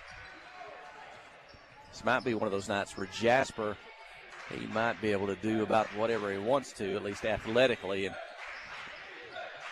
against any defender that the Ramblers can put up against him. Yeah, Clinton with a definite size advantage on the inside.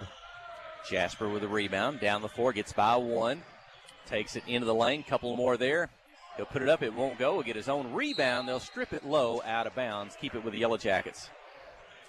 Oh, no, it'll go to Rosebud. Yeah, so that was knocked off Jasper's leg and out of bounds, and Rosebud will have it.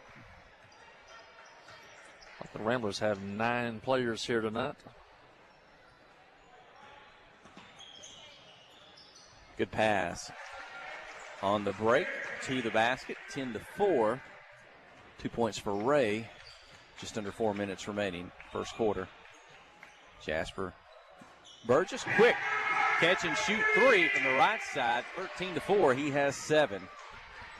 This may be one of those nights where we see Jasper make all the shots. 2s, 3s, maybe a step back, a slide, some from the free throw line. There's his 3. Shot up won't go. Zach Alexander for the offside rebound. The senior up the floor to Lathan Newland. He's going to drive into the lane, kick it out to Burgess. Before he can hit that open 3, there was a foul. And play will stop. Clinton will have to inbound from the baseline. Nathan Farmer out. Russ Hensley in for the first time tonight, the sophomore for the Yellow Jackets. His grandparents were listening in tonight. We mentioned him on the radio, and he said, yep, we're here watching or listening to the ball game. I'd have to double check, see exactly what he said. But offensive foul.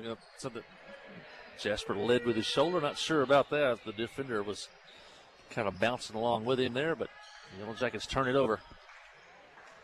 3:20 in the opening quarter. 13-4 is the score. Clinton in the home white, trimmed in black. Steal by Lathan Newland. He'll get down the floor. Got a defender behind him. Lathan will score, and he is the 5th Yellow Jacket to score in the first quarter. Rosebud wants a timeout. They trail 15-4. We'll take the break. You're listening to KHPQ in Clinton High School Sports. You know, life here wouldn't be the same without a sense of community. This is a wonderful place to live. The home of the Chuck Wagon Races, Greers Ferry Lake, and of course, Joe Lee Chevrolet. You know, Joe Lee Chevrolet is famous for fairness, honesty, and square dealing. Now for 4 generations. Sure, you can buy a new Chevrolet car, truck, any other place, but this isn't anywhere. This is home. They invite you to come on down to Joe Lee Chevrolet, where they have large rebates and incentives plus low interest rates. Joe Lee Chevrolet, Highway 65 South in Clinton. Wherever the river flows and however the game goes. The River Company is a proud sponsor of Clinton Yellow Jacket Sports. Just like in sports, you want someone who has your back. The professional team at the River Company Insurance does just that. They'll work hard to find you the most coverage at the best possible price. Whether it's business, farm, ranch, personal, or automotive, the team at the River Company will get you exactly what you need. Sports is a team effort, so come join the team at the River, formerly S&P Insurance. Number 10.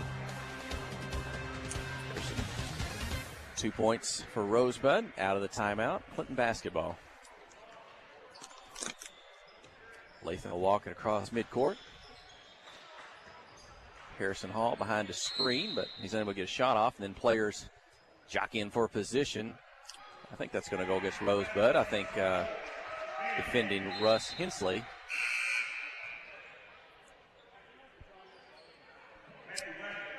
I don't know. We were at Hart Academy last night. We talked about inbound the ball to Jasper Burgess. A little bit of a fake. They knock it away low. He's able to get it back to Harrison Hall. Over to Russ Hensley. He's on the left side. Goes up high. Shot won't go. Rebound Rosebud. Ball knocked loose. Burgess ends up with it. Draws a foul and the basket. Chance at a traditional three-point play for the senior, Jasper Burgess. You know what that was, don't you? That was a weight room basket. He goes up. The guy's draped all over him. He's still strong enough to get it up into the basket. That's what I call those weight room baskets. Well, what was it? Jasper told his mother near the beginning of the basketball season, he said, Mom, after playing football this fall, I can dunk it so much easier than I could before. Yep. I mean, that goes right along with that. Yeah, after playing football, he is off to his best season of his senior high career. So there may be bounce it down low. Maybe some truth to that. You don't have to be a one-sport player to shot up and in by Rosebud. That sometimes a multi-sport athlete has its benefits, even in your other sports or maybe even your primary sport. Steal by Rosebud down the floor. Defense trying to catch up, but it's 2 points in the lane, 18-10. So a little bit of a spark by Rosebud as Clinton now leads by 8. Orman 4 straight for Rosebud, cuts the lead to 8. Burgess on the drive. They peel it away from behind. And then there's a travel by Rosebud as they go to the floor. That looks like speaking of football, looked like the horse collar tackle if you're watching on TV. I guess Jasper maybe ended up that basketball a little high. Rosebud kind of peeled it off from the side or behind, and that took Jasper's momentum, kind of bent him backwards. I think he thought he might have got a foul, or maybe got raked across the face or something like that. Poetic justice as Rosebud turned it back over to us. So Jasper, jumper, moves to his right. Jump shot won't go. Rebound Rosebud. Minute 15 remaining in the first quarter. Cross midcourt. Drive the lane. And Lathan Newland whistled for the foul on the block attempt. Reese Hips head to the line. He's one of the top players on his age group in the AAU circuit. Very good guard. Mom and Dad were both really good players at Rosebud High School. He's got an older sister that outstanding softball player, pitches for Harding University. 18-11, minute 7 to go. And the second, so 18-12. After Clinton kind of got on a little run there and seemed to be pulling away in the first quarter, Rosebud's come back a bit. They pulled within 6, and they should be encouraged some by that. Zach Alexander will elevate, go up, drop the shot in. You know, I don't know if anybody has quite the elevation that Cragen Bradley had his past 3 years as a Yellow Jacket offensive player. Cragen now playing at the University of Central Arkansas. Harrison Hall is fouled as he's trying to get down to the floor. Cragen had such good fundamental form. I'm sure his father, Rory Bradley, maybe had something to do with that. But Cragen would just elevate and go straight up, make the shot at the top of his jump. Zach Alexander reminds me of that and how he gets up in the air, gets up straight, gets the shot off. And that's what he did right there to score on those two. A technical foul. There's a personal foul on Rosebud, and also a technical foul as Harrison Hall hits the line. That go on the bench or on a player. Harrison Hall was kind of fouled near midcourt, kind of running down the floor. I think it was a player. It was, I believe, Reese Hip got both the personal and the technical, and now showing 2 fouls on him on the board. Reese's shot was blocked on the other end. Not sure if he liked that call, and then the foul coming back the other way. Harrison gets both free throws, and the Yellow Jackets get the possession, 21-12. We've seen a few technical fouls lead to some runs and some momentum by the Yellow Jackets here on the season. Harrison Hall for a long three, and it's good. Wow. Maybe they do it again. Harrison gets 2 free throws, then he gets a 3, and suddenly the lead goes from 6 to 12, 24 to 12. Yeah, 4-point trip that time for Harrison Hall. And that was way out beyond the 3-point line.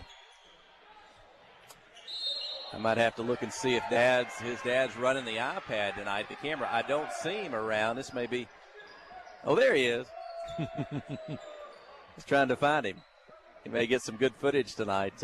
Maybe show some college coaches keep up with Harrison. Under 10 seconds. First quarter, Zach Alexander on the dribble. Out into the corner, Blaine Emerton in the ball game. Back to Zach 3. Russ Hensley inside, dumps it to Lathan Newland, and they won't get it off in time. The first quarter comes to an end. Clinton goes on a run to finish. It's 24-12 after 1. You're listening to KHPQ in Clinton High School Sports.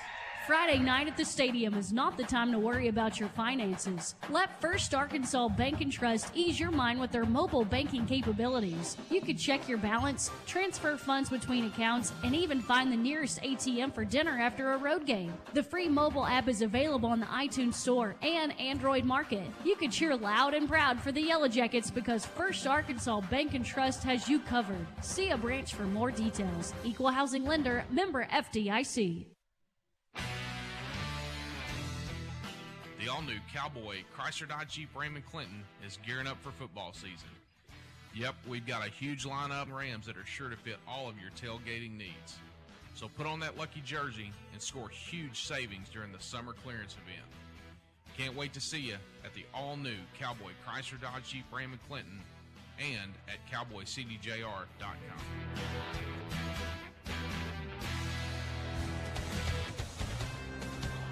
Mike Colley along with Jeff Hall, Ryan Jones, Huey Moran. The full crew is here tonight at Yellow Jacket Arena. It's been a good night tonight as the Yellow Jackets are looking to go 4 straight tonight.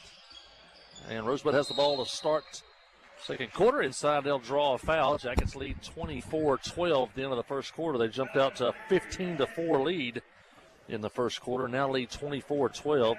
Yellow Jackets were 8 of 15 for 52% in the first quarter. Rosebud goes 4 of 10 for 40%. People just tuned in late. Junior girls win their 8th game in a row tonight. They lost their first 4 of the season. Now they've won 8 straight, 37-29, and the junior boys pretty much go from the get-go tonight, and they pick up another conference win. Senior girls with a 57-52 win. So the Yellow Jackets are looking for the 4-game sweep tonight against the Ramblers. Blaine Emerton stays in the ballgame here in the second quarter.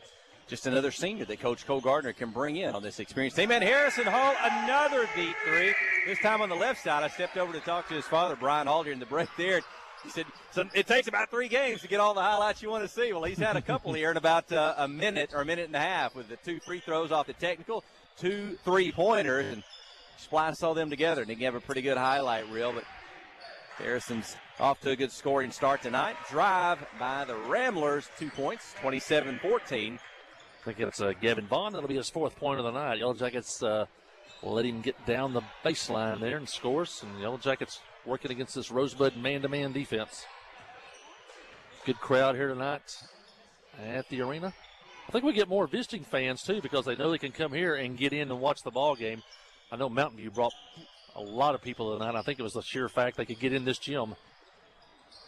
Harrison, deep 3 attempt. Closely guarded. This one won't go, but the rebound, Lathan Newland's follow, blocked out of bounds. He's fouled to go to the free throw line. Yeah, you can spread out here at Yellow Jacket Arena, and you can stay with your family, but your families can stay separated throughout the building, so a good place to watch a ball game.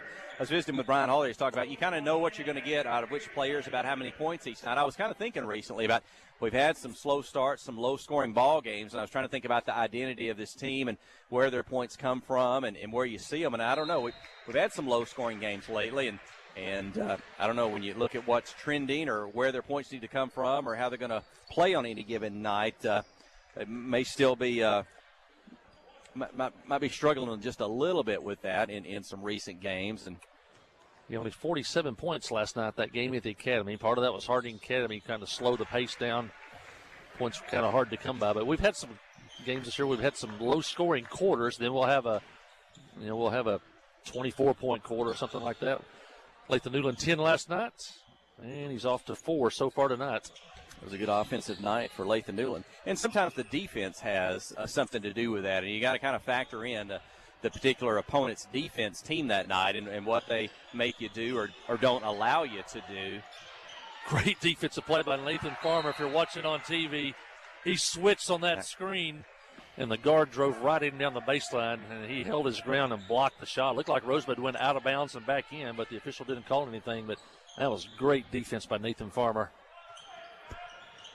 29-14, dribble, and Farmer blocks it. Up the floor to Jasper Burgess, 2-on-1. Now the defense catching up a bit, but Jasper Burgess will finish. 2 points, 31-14. And that all triggered by that great defense by Farmer, the block shot, and the Yellow Jackets were on the run. And Coach Austin Harrell will take a timeout and try to stop the Yellow Jacket momentum. 5:48 in the second quarter. When do we return? You're listening to KHPQ in Clinton High School Sports. Towing and recovery is the last thing you think about until you really need it. Then you really want the best. There's only one name to call, Justin's Collision Repair, Towing and Recovery. They have the largest and latest model recovery fleet in North Central Arkansas. From small towing to heavy-duty towing, Justin's Collision Repair, Towing and Recovery on Highway 65 in Clinton is the one to call, 745-2992. That's Justin's Collision Repair, Towing and Recovery, 745-2992. Are you ready to change your life? I'm Dr. Tony Manning with Conway Regional Surgical Associates, and we're excited to offer the laparoscopic gastric sleeve procedure, also known as weight loss surgery. Benefits include better sleep, reduced reliance on medications, weight loss, and so much more. Join me at Conway Regional on the first Monday of each month for our free bariatric surgery interest meetings. Call 501-327-4828 for more information or follow Conway Regional on Facebook.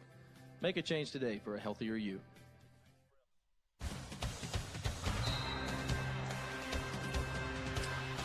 And Nathan Farmer, some nights he shows up big in the scorebook with double figures. He might have a dunk at a ballgame here, gets you excitement, but he's pretty consistent about playing defense and blocking shots and getting rebounds. Some things that maybe we don't always get mentioned, but he is steady in those categories. Yeah, and he's always done that, and this year his offense has really been picking up. It's great to see him on the inside scoring. He won about 3 straight games there, scoring 10 to 12 points a game, and that is a huge help for the Yellow Jackets.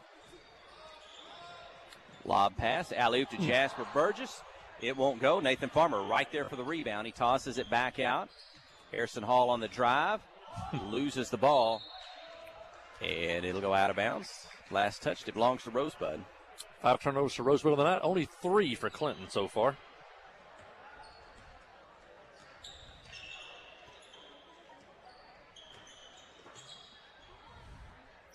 Three-point attempt by Rosebud. Won't go. Rebound Farmer.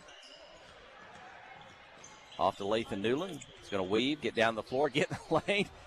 He tries to get around and get the shot. It won't go. Tries to steal it back. Jasper Burgess does. He's going to drive. Shot blocked out of bounds. Foul called. Burgess to the free throw line. So they don't. Yeah. Doesn't go your way on the offensive end. They don't give up. Lathan Newland, Jasper Burgess steal it right back. Lathan tried to split 2 defenders, and he did, but then he had such an awkward angle at the shot. It was tough. He tried to put a little English on that. Get it to go off the backboard, but you're right. They kept at it, got the ball back, and now Burgess has a chance to score. Blaine Emberton in. I see his dad and uncle over to our left over here. Jasper gets the second free throw. It's 32-14. Another thing, Nathan Farmer, he's the perfect complement to Jasper Burgess because Jasper Burgess, I think, is the perfect swing man. He likes to play out on the floor. He likes to drive to the basket and shoot like that. And Jasper doesn't have to play post on this squad. I don't know if you're just looking at the taller players, you might say you put Jasper in, but for Nathan being there or the young Russ Hensley coming in. So That frees Jasper up to roam, do whatever he wants to do. Nathan Farmer can just stay on the interior offensively and defensively. Yeah, we said that before. If you got a guy that could guard the basket, man, you can just turn those other 4 players loose. They can be aggressive. They can overplay. You get beat, there's a guy behind you, Nathan Farmer, guarding the basket. So that's a real luxury to have. And Trey Puckett into the game for the first time tonight for Clinton, and Reese Hip back into the game for Rosebud. Jasper will drive and was hoping for a foul, but they're going to whistling for a travel before that. A turnover, and it belongs to Rosebud. 32-14 the score, 4:15 remaining in the second quarter.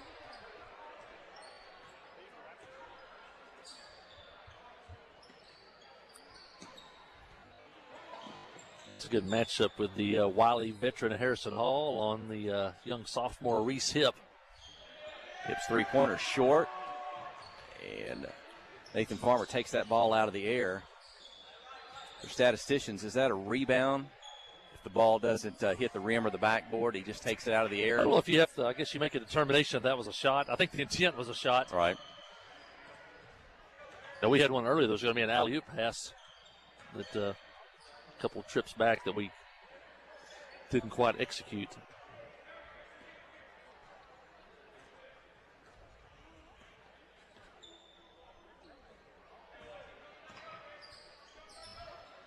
Yellow Jackets in their man defense, switching on screens, and now Emerton's on Hip. Into the corner, three-point shot up, won't go. Rebound putback misses, but a foul is going to be called. And that'll send Rosebud to the free throw line. 3:13. I think number 5, Gorman, he knew that Farmer was behind him and was going to block the shot. So it was an air ball. He caught it midair and shot it, knowing that if he came back down with it, he probably wasn't going to get a shot off. He gets the first free throw. He'll have a second. Rosebud about 35 minutes away. I try to calculate that on all of our trips to Searcy or on further east. We came through there late last night on the return from Hardin Academy. And the second free throw good as well. Over in the edge of White County, but I think their school district probably overlaps a little bit into Faulkner County.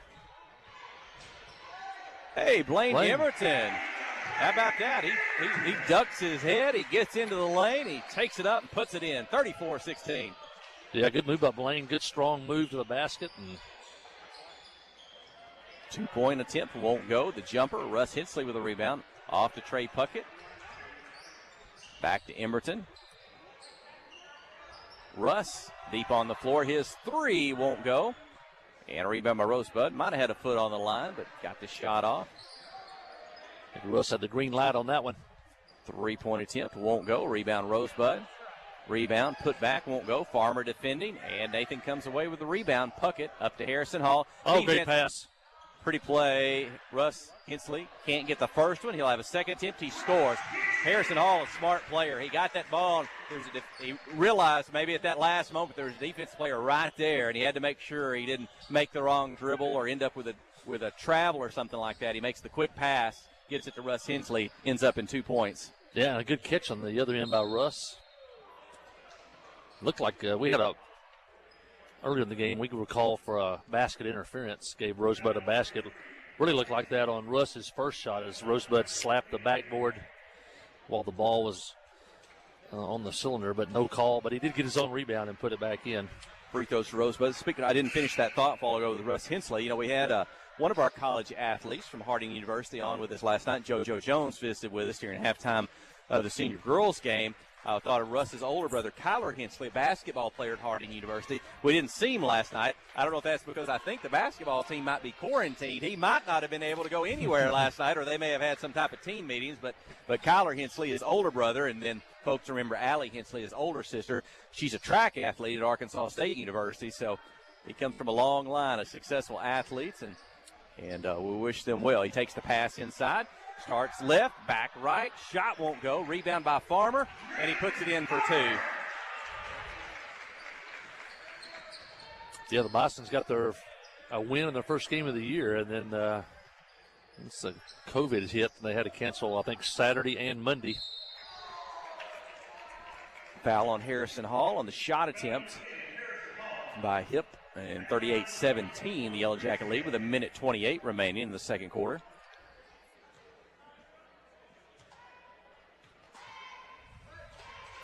And now I look over, and I think, is that Kyler? I think that's Kyler here tonight. Can you see his family over there? Is that Kyler sitting by his mother? Yeah, so I saw Kyler's him here earlier. tonight. Yep. Whoop. And the free throw is a miss. It's going to hang on, get stuck on the back of the rim, so that will stop play. Is that a alternate possession call when the ball gets stuck in the rim? Jump ball. Jump ball. Yep. So it goes to Clinton. I think that's the first one we've seen this year. It seemed like it was a year or two ago we saw several here at the arena. So I guess it just, you never know. 3-point field goal. Harrison Hall is at his third three-pointer, 41-18.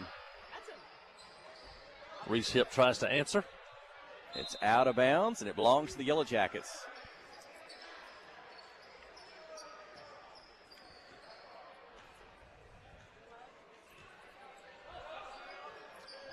Really good scoring first half for Clinton. Almost as many points as we had all of last night.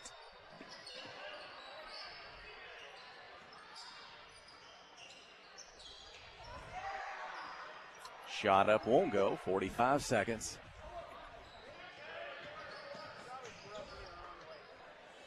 Everything always seems to look better on both ends of the floor when you shoot well. And the Yellow Jackets knock it away, and Rosebud has 7 first half turnovers. I think the Jackets are content to go for the final shot of the half. Harrison Hall looking at the official. Smart play by the senior. As he saw the count on, knew when it was time to dribble. Pass to Blaine Emerton. His three-point attempt won't go. Rebound to Rosebud. 7 seconds down the floor. Take it to the basket. Russ Hensley blocks the shot. Puckett from midcourt. They'll have a chance at the buzzer, and it won't go. But Russ Hensley with a fantastic defensive play to block that shot. And Clinton leads 41-18 here at the halftime break over the Rosebud Ramblers. We'll take the break. Stay with us. You're listening to KHPQ in Clinton High School Sports. The all-new Cowboy Chrysler Dodge Jeep Ram in Clinton is gearing up for football season. Yep, we've got a huge lineup of Rams that are sure to fit all of your tailgating needs. So put on that lucky jersey and score huge savings during the summer clearance event. Can't wait to see you at the all-new Cowboy Chrysler Dodge Jeep Ram in Clinton and at cowboycdjr.com.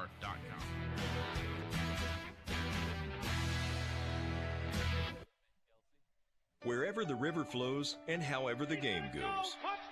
The River Company is a proud sponsor of Clinton Yellow Jacket Sports. Just like in sports, you want someone who has your back. The professional team at the River Company Insurance does just that. They'll work hard to find you the most coverage at the best possible price. Whether it's business, farm, ranch, personal, or automotive, the team at the River Company will get you exactly what you need. Sports is a team effort, so come join the team at the River, formerly S&P Insurance.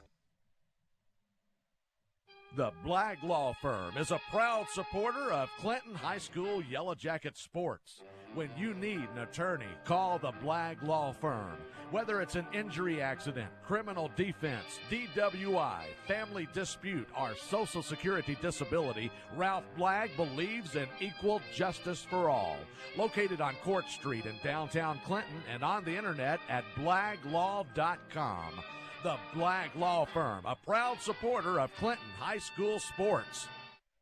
Friday night at the stadium is not the time to worry about your finances. Let First Arkansas Bank and Trust ease your mind with their mobile banking capabilities. You can check your balance, transfer funds between accounts, and even find the nearest ATM for dinner after a road game. The free mobile app is available on the iTunes Store and Android Market. You can cheer loud and proud for the Yellow Jackets because First Arkansas Bank and Trust has you covered. See a branch for more details. Equal housing lender, member FDIC.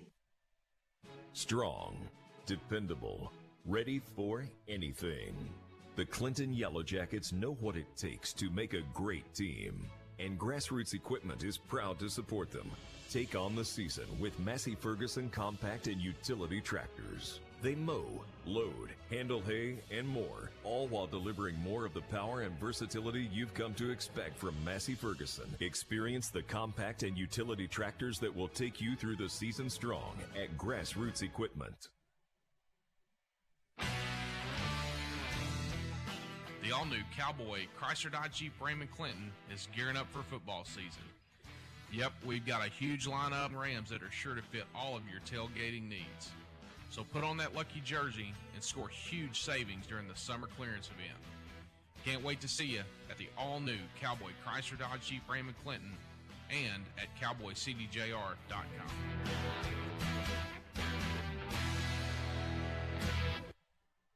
We have partnered with Carti to bring world-class cancer treatment to Van Buren County. Some chemos are between 1 to 2 hours to 8 hours. So when patient is sick, diagnosed with a cancer, traveling to Little Rock, that's a pretty long day for sick people. Back in the old days, you had to get on the interstate, go to Conway or go to Little Rock to get your chemo treatments. My mom, for a year and a half, was able to take them right here in Clinton, Arkansas. Big peace of mind for my mom. Ozark Health, your community hospital. You know, life here wouldn't be the same without a sense of community. This is a wonderful place to live. The home of the Chuck Wagon Races, Greers Ferry Lake, and of course, Joe Lee Chevrolet. You know, Joe Lee Chevrolet is famous for fairness, honesty, and square dealing. Now for 4 generations. Sure, you can buy a new Chevrolet car, truck, any other place, but this isn't anywhere. This is home. They invite you to come on down to Joe Lee Chevrolet, where they have large rebates and incentives plus low interest rates. Joe Lee Chevrolet, Highway 65 South in Clinton. The Blagg Law Firm is a proud supporter of Clinton High School Yellow Jacket sports. When you need an attorney, call the Blagg Law Firm. Whether it's an injury accident, criminal defense, DWI, family dispute, or Social Security disability, Ralph Blagg believes in equal justice for all. Located on Court Street in downtown Clinton and on the internet at blagglaw.com. The Blagg Law Firm, a proud supporter of Clinton High School sports.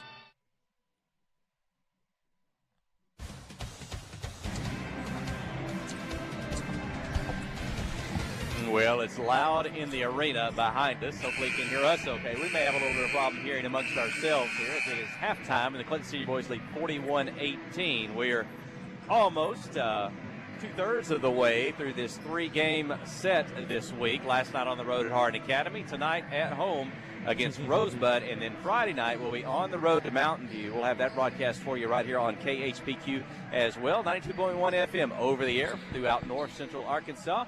Over the internet at www.khpq.com. Over your mobile product, your phone or your tablet, either Apple or Android, you can download the Hot Country KHPQ app from the appropriate app store and listen to the broadcast. And then this year, courtesy of our primary sponsors, Cowboy Dodge and First Arkansas Bank and Trust, you can watch the ball games. The live stream coming through the KHPQ Sports YouTube channel and the KHPQ Facebook page.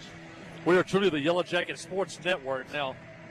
Radio, live stream, Facebook, YouTube. So we're multiple outlets, and glad that you could tune in tonight with us, and hope you will stay with us throughout the remainder of the season as this conference race is looking good for both the Yellow Jacket senior boys and senior girls. We talked about the senior girls kind of conference opponents and race early on.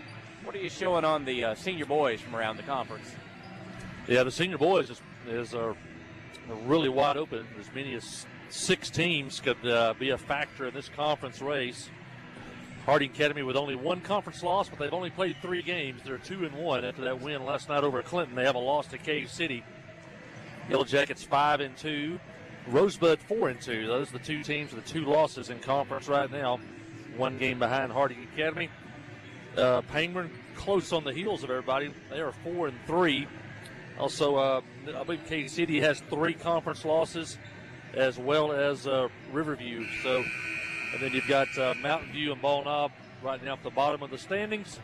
Newport, which is the conference favorite, they're now 1-3 in conference play, and they have had some upheaval since the Yellow Jackets played them last week. I think their roster has taken a hit, and after some altercations, and actually after that game against Clinton last week. And so Newport 1-3, and also now in some players suspended. So it's a different looking Newport team right now. Rosebud beat Newport Friday night. For the Yellow Jackets beat Newport on Tuesday. Newport was shorthanded Friday night, and so Rosebud got a win there. But you got Harding, Clinton, Rosebud, Cave City, Pangburn, Riverview, maybe Newport if they get some players back. They'll all be a factor in this conference race. And as you said, the Yellow Jackets need to finish business here and then also get a road win at Mountain View on Friday night. Here we go. Second half underway. Harrison Hall had a good second quarter. He scored well for the Yellow Jackets. Jasper Burgess continued his offensive output for the Yellow Jackets in the first half. Nathan Farmer did a good job defensively, blocking shots, getting rebounds, things inside. Yellow Jackets shot well in the first half. They were 14 of 28 from the field. That's 50%. They held Rosebud to 6 of 20. That's only 30%. Rosebud had 7 turnovers in the first half, only 4 for the Yellow Jackets.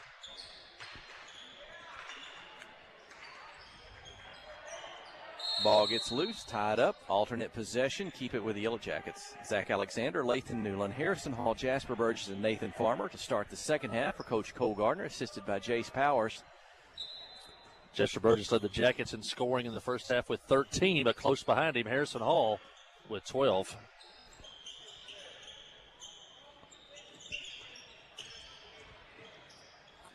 Lathan's shot blocked. Rosebud going the other way. Bounce pass ahead, pretty pass, dish back, and good fast break offense by the Ramblers. 3 players involved. The basket good, 41-20. And Jared Ray, that's his 4th points of the night. Jasper Burgess will drive, get behind the basket, dish it out. Now he'll get it back behind the three-point line. In and out, won't go. Nathan Farmer trying to tip it to himself. Now he'll save it back in bounds. Jasper Burgess will drive, shoot. He's fouled. Burgess to the free throw line. Burgess 5 of 6 in the, I'll check that, 4 or 5 in the first half at the line. The Jackets were 6 of 7, 7 of 9 at the free throw line in the first half. He misses the first, he'll have a second.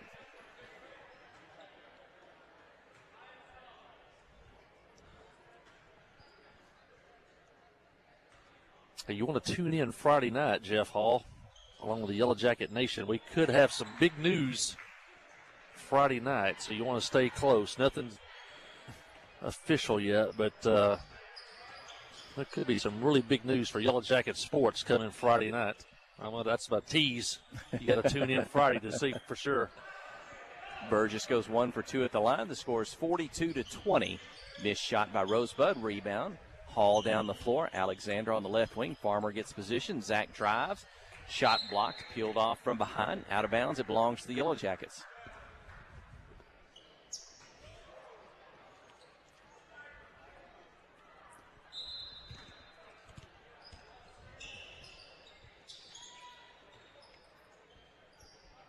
Inbound the ball. Zach gets it back.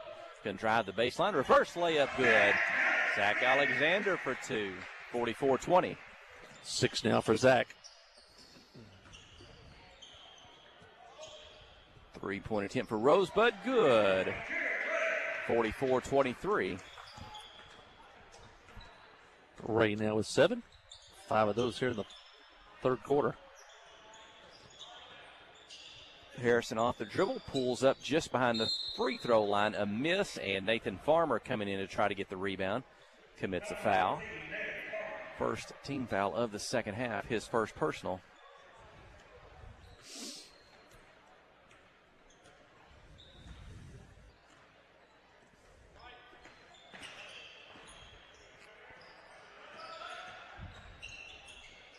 Uh-oh, Rosebud going to throw it away. His hip ended up in the air. He saw his teammate he wanted to pass to in the corner, but he was cutting to the basket. Hip was already in the air. He had nowhere to go, and he's going to throw that ball out of bounds. Jackets done a pretty good job on that on Hip. They've held him to 5 points so far early here in the third quarter. Harrison Hall for 3. Wow. Catches from the right and then goes up and knocks down the 3. Is that his third or fourth of the ball game? Yeah, 4 3-pointer. 15 points on the night. So held to 6, I think, last night. He and Alexander both. But Hall back in double figures tonight. Zach may be close to that as well. Yeah, Harrison had 6 points last night. Farmer's shot attempt, I believe, won't go. Rebound Rosebud. 47-23. Yellow Jackets lead.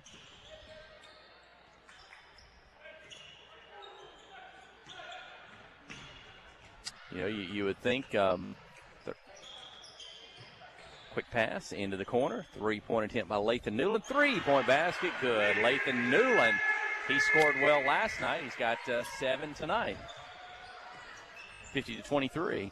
Long 3-point attempt by Hip. Won't go. Rebound inside. Rosebud with a putback for 2. 50-25.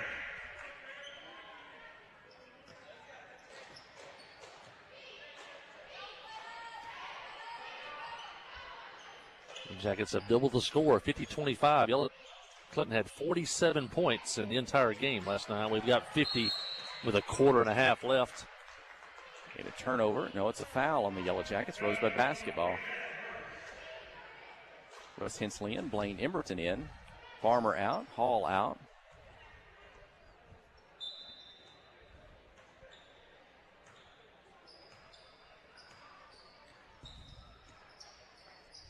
(50-25). The Yellow Jackets have doubled up the Ramblers. Ball out near midcourt. Shot up won't go. Russ Hensley with the rebound. Outlet to Lathan Newland. Gets by Hip, cross midcourt.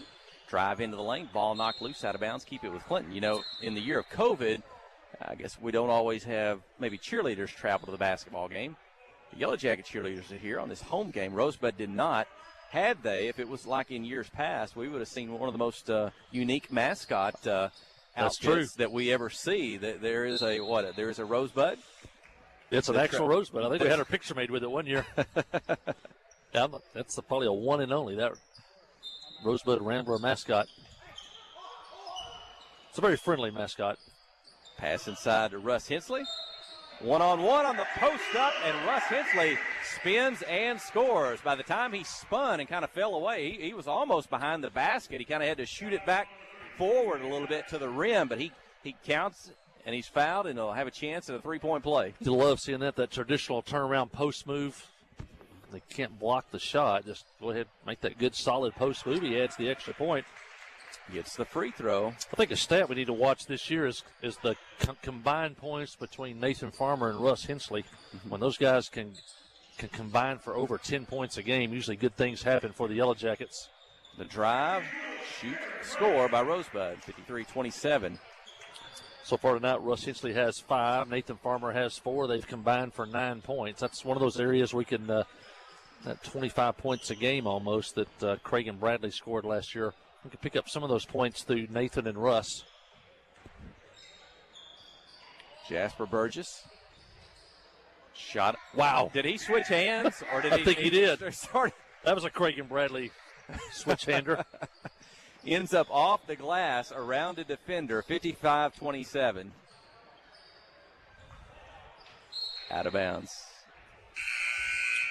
I know you think about this team, you look at them, and it's high school basketball. And there'll be some inconsistency, and then you never know the level of defense you're going to play on a given night. You may play against a really good 5-on-5 defense, or you may have a couple of really good defenders, which can really shut down or cause your better scoring players a lot of problems. But you look at this team and you think, hey, Jasper Burgess, he may score 20 on a night. Probably Harrison Hall and Zach Alexander. You put them in double figures. Then, like you said, Nathan Farmer, some nights he may be double figures on his own, but if you get him and Hensley in double figures, Lathan Newland, maybe you count 5 to 10 in that. He doesn't often have to look to score. He can run the ball and play defense. Shot up won't go. Yeah, Nathan and Russ almost as their one player combine their block shots, their rebounds, and their points. Reese Hip scores on the other end for Rosebud. 55-29. Reese loves to get to the basket. I saw that a lot in junior high. He was almost unstoppable, slashing to the basket. And the free throw good as well, 55-30. Under 2 minutes to play in the third quarter. This is another game we've seen where the Yellow Jackets have had such a height advantage. They really cause people trouble on defense. Zach Alexander takes the assist from Blaine Emberton and scores. That put Zach Alexander in double figures if he wasn't there already? Zach's at 8 right now. Or at 8? Okay. Pass inside. Foul called. Emberton Rosebud to the free throw line. Matthew Wagner into the line. He is yet to score in tonight's game. Jackets flirting with the mercy rule here, leading by 27 with 1:30 left in the third quarter. I think you look in the corner, I think Phillip Jones may have already gone to sleep over there. What do you think, Ryan? I thought your dad may be asleep over there. Oh, he moved there. Down in the administrator's corner. Yeah, he was leaning back, thought he was asleep. Yeah, it was a late night coming back from Searcy, Arkansas last night. First free throw up, the second as well. 57-32, 1:30 to go.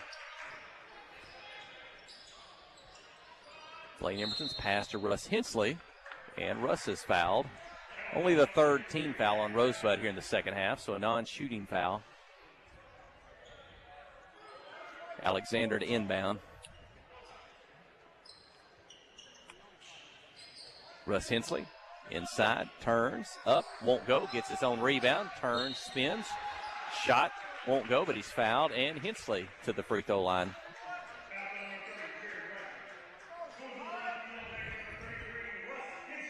Russ 5 points on the night, 1 for 1 at the line.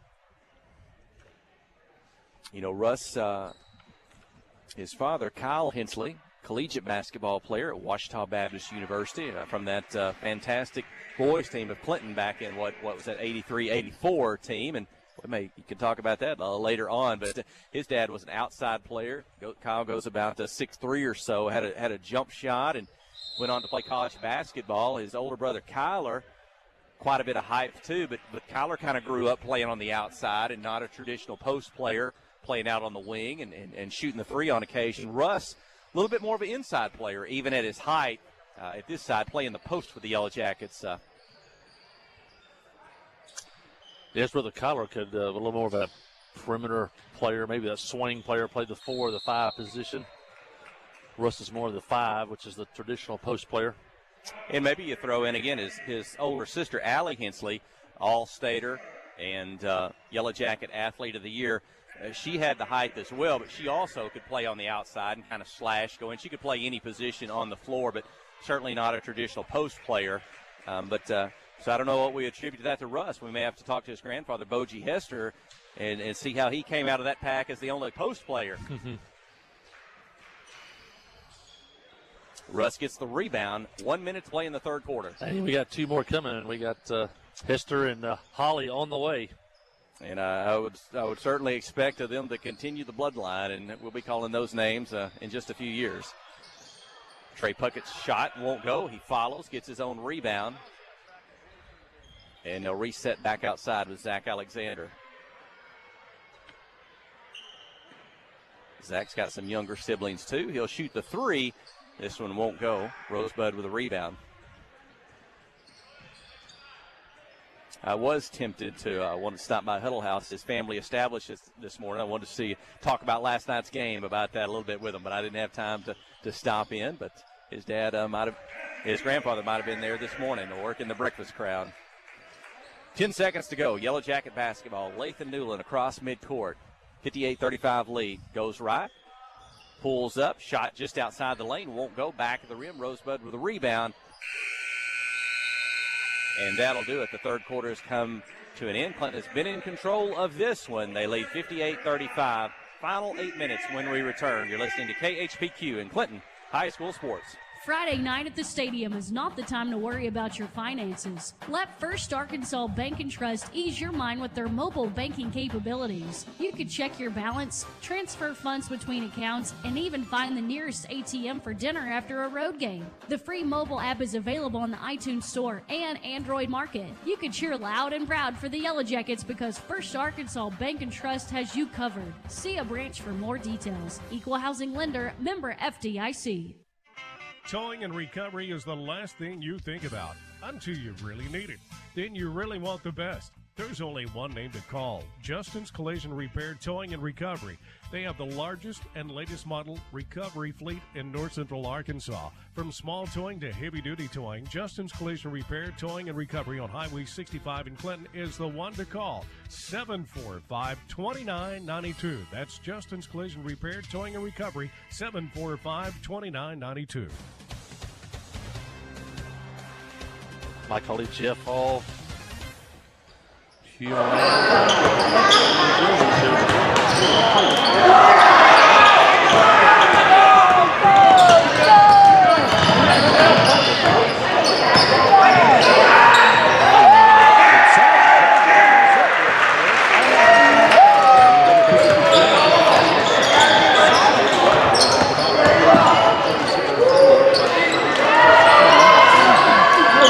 Rosebud goes 5 of 14 for 35%. And the Jackets are on the run. Trey Puckett to Alexander, and they'll set the offense inside. Newland shot no good. Battle for the rebound, and it's going to go to Rosebud. Just tuned in. The Yellow Jackets won the junior girls, junior boys, and an exciting senior girls win. And they're looking for the 4-game sweep here over Rosebud. Inside, hip shots no good. Emberton ball knocked away. Rosebud's got it back.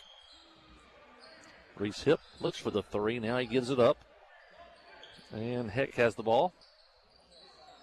Back to Hip. Puckett on Hip. Looking inside. There's Ray. He's had a big second half. Now he clears it out. Heck's shot is good. Caden Heck, his first basket of the night. He's got 3 points. And the Yellow Jackets will take a timeout as they send Brody Emberton into the ball game, along with Eli Spear now in the game for the Yellow Jackets. Whew. First time for Eli Spear into the game tonight. Jeff mentioned the 1983-84 Yellow Jackets. They'll be honored on February the 5th right here at the arena by the Clinton Yellow Jacket Booster Club. It's a 2-game night. We play Riverview. Should be good ball games with Riverview. Come on, between games between the senior girls and senior boys, we'll be honoring that 1983-84. And a lot of you out there in the listening audience probably saw that team. It featured Dr. Kyle Hinckley, Dr. Jamie Beavers, Mickey Parrish, Scott Willock. I could go on and on with that crew. And that may have been, they didn't win the state title, but they may possibly be the most talented team, boys team, ever to play at Clinton. Oh, we talk about you want to go back to that last really good boys team. Clinton, that's the one you go back to. Now, Clinton did have a state championship back in the 50s, and Booster Club had a chance to honor those fellows not too long ago here at Yellow Jacket Arena in recent years. But people will remember that team that you just talked about. I remember watching that team just a year or so behind those guys, and how exciting that was, and we'll look forward to maybe getting them together.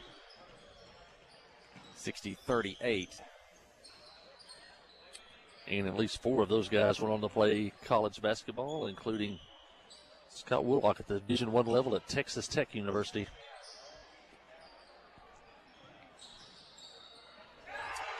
Shot up won't go. Rosebud has it.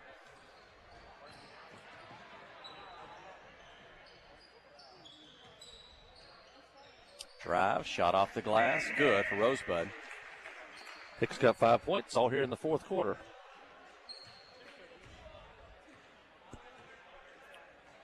Brody Emberton, Eli Spear in the game for the first time tonight, joining Blaine Emberton, Trey Puckett, and Russ Hensley. No starters left in the game for Clinton. Russ's shot is blocked. He'll go to the free throw line on the foul. Mentioned this on, I guess, Friday. We can mention it again tonight. One of the last 2 surviving members of the 1953 Clinton Yellow Jacket State Champions passed away this past week. J.C. Mayall. And he was a manager on that team. He also played in junior high. I said he was 98 pounds. He played in junior high, but he managed the football and the basketball teams. He was here a couple years ago for that reunion. Very energetic guy and a good guy. Reading his obituary, man, he lived the American dream. He worked in logging, the airlines, put himself through college, went to work for Riceland Foods, joined the Air Force, was like a code reader at the Pentagon. And he did a lot of great things in his life. And he was known as Mr. Softball in Stuttgart. He started the softball program at Stuttgart, and the field down there is named after him. And I'll tell you a funny story. We didn't get another break. Free throw's good on the offensive end. For us, 62-40. Down the floor, Brody Emberton in the ballgame. Ty Dodd out there as well. Hensley remains. Eli Spear. Emberton's shot won't go. And who else is out there? Dodd's in the game now also. Yep.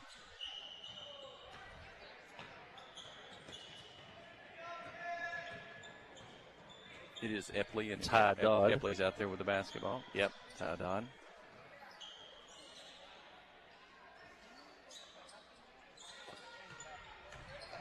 Dodd on the drive, takes a push from the defender.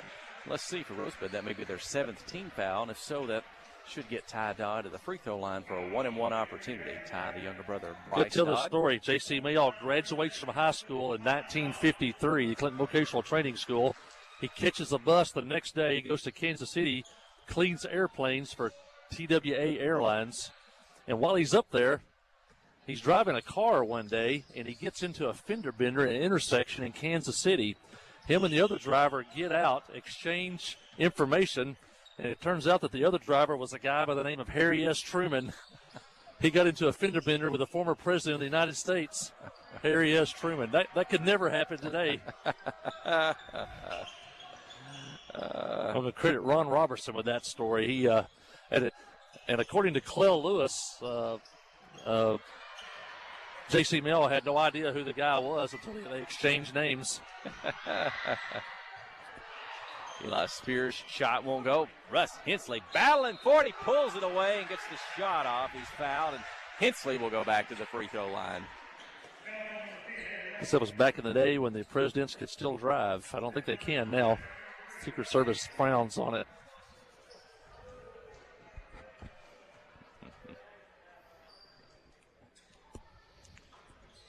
Yeah, Russ won't get that one to drop. He has, 4 free throws made tonight, a couple of field goals, has a chance to get to double figures. I think he had a 9-point game, maybe 9 points in the first half against Newport. That free throw will give him 9 tonight, 63-40.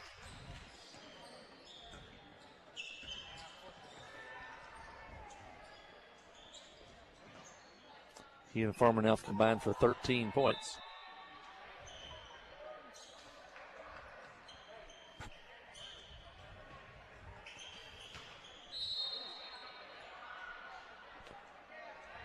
Epley with a foul. Nick probably didn't even feel that. If you've seen him on the football field. Into the lane, shot it by Rosebud, won't go. Brody Emberton for the rebound. Those are some names you'll hear seasons to come. What in Yellow Jacket football? Brody! Wow. He goes for the dunk. The ball comes loose right at the rim. It drops through. He's fouled. He'll have a chance at a three-point play. Look at the Yellow Jacket bench over there. They're and Brody meaning business coming down the baseline. Look at that one out of nowhere. Free throw is good, 66-40. Maybe that, as Jasper Burgess said, maybe that playing football has something to do for your ability to dunk. It's helped him and Brody Emberton, the sophomore football player. He goes strong there. He gets a rebound now. He's down the floor across midcourt. Gets to the right side. Back to Ty Dodd. 4-3, it's up. This one won't go. Emberton saves it back in. Rosebud comes away with it. Ty knocks it away. Up the floor to Brody. Off the glass, good. 68-40. Substitution. Play stops momentarily just to get a 5-for-5 substitution in. And for the Yellow Jackets, let's see, that's going to bring in who else? Joseph Strong. And Let to go into the scorebook on this one. Ethan Biggs, number 23. Looks like Jared Brown in the game. He come over from football, number 34. That is the man that missed the leg. And also number 32.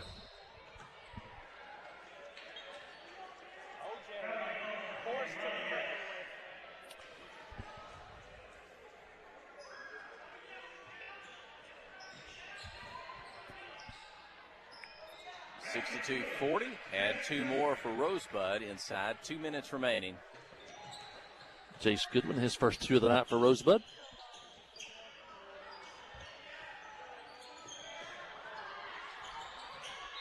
All loose on the floor. Players reach in. Foul going to be called. No goal against Rosebud. I think we got. Is that it? Who we got, Ryan? Number 32. That's it? Landon McNabb, number 32 in the game. He just made a free throw. Misses the second. Rebound by Brown inside. His shot won't go. Rosebud comes away with it. A minute 44, clock running, 69-42. Inside. Shot up, drops through, 69-44. Both of these teams trying to score to the end. Some of these players that don't often get playing time, they're going to run at the offense just as aggressively as they'd have the opportunity. On the drive, shot up, won't go. Rebound, Rosebud. Up the floor, drive the basket, 2 points, 69-46. 1 minute to play. Joseph Strong, catch and shoot 3. Off the board, off the rim, won't go. Rosebud going the other way, down the floor, dump it inside. Up off the glass, good, 69-44. 45 seconds.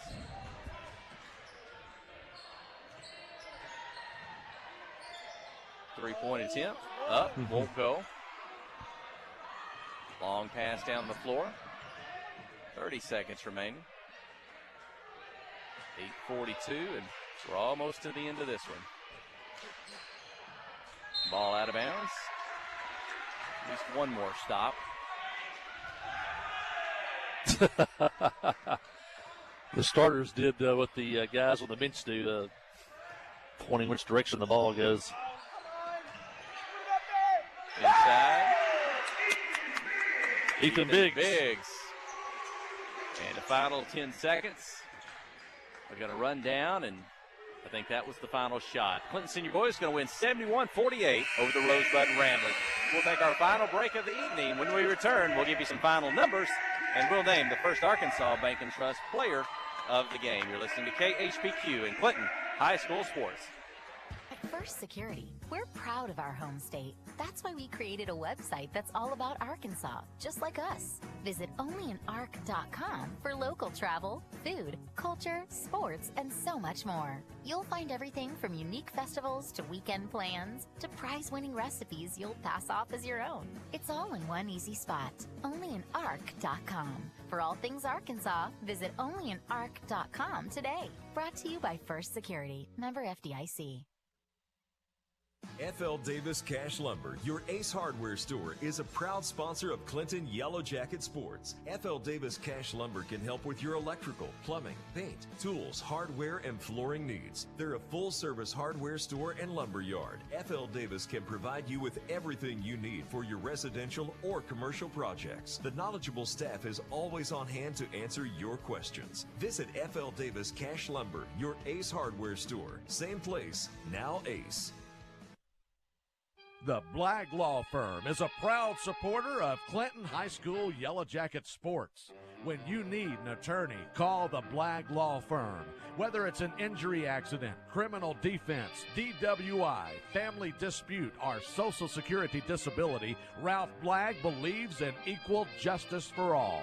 Located on Court Street in downtown Clinton and on the internet at blagglaw.com. The Blagg Law Firm, a proud supporter of Clinton High School sports. Tonight's exciting Yellow Jacket basketball action is brought to you in part by these fine Yellow Jacket boosters. By Clinton Stockyards. American Home Pharmacy, Regions Bank of Clinton, by Dr. Miles Hill in the Van Buren County Veterinary Clinic, by Canada Abstract, and by Johnny's Automotive. These fine Yellow Jacket boosters bring you tonight's game.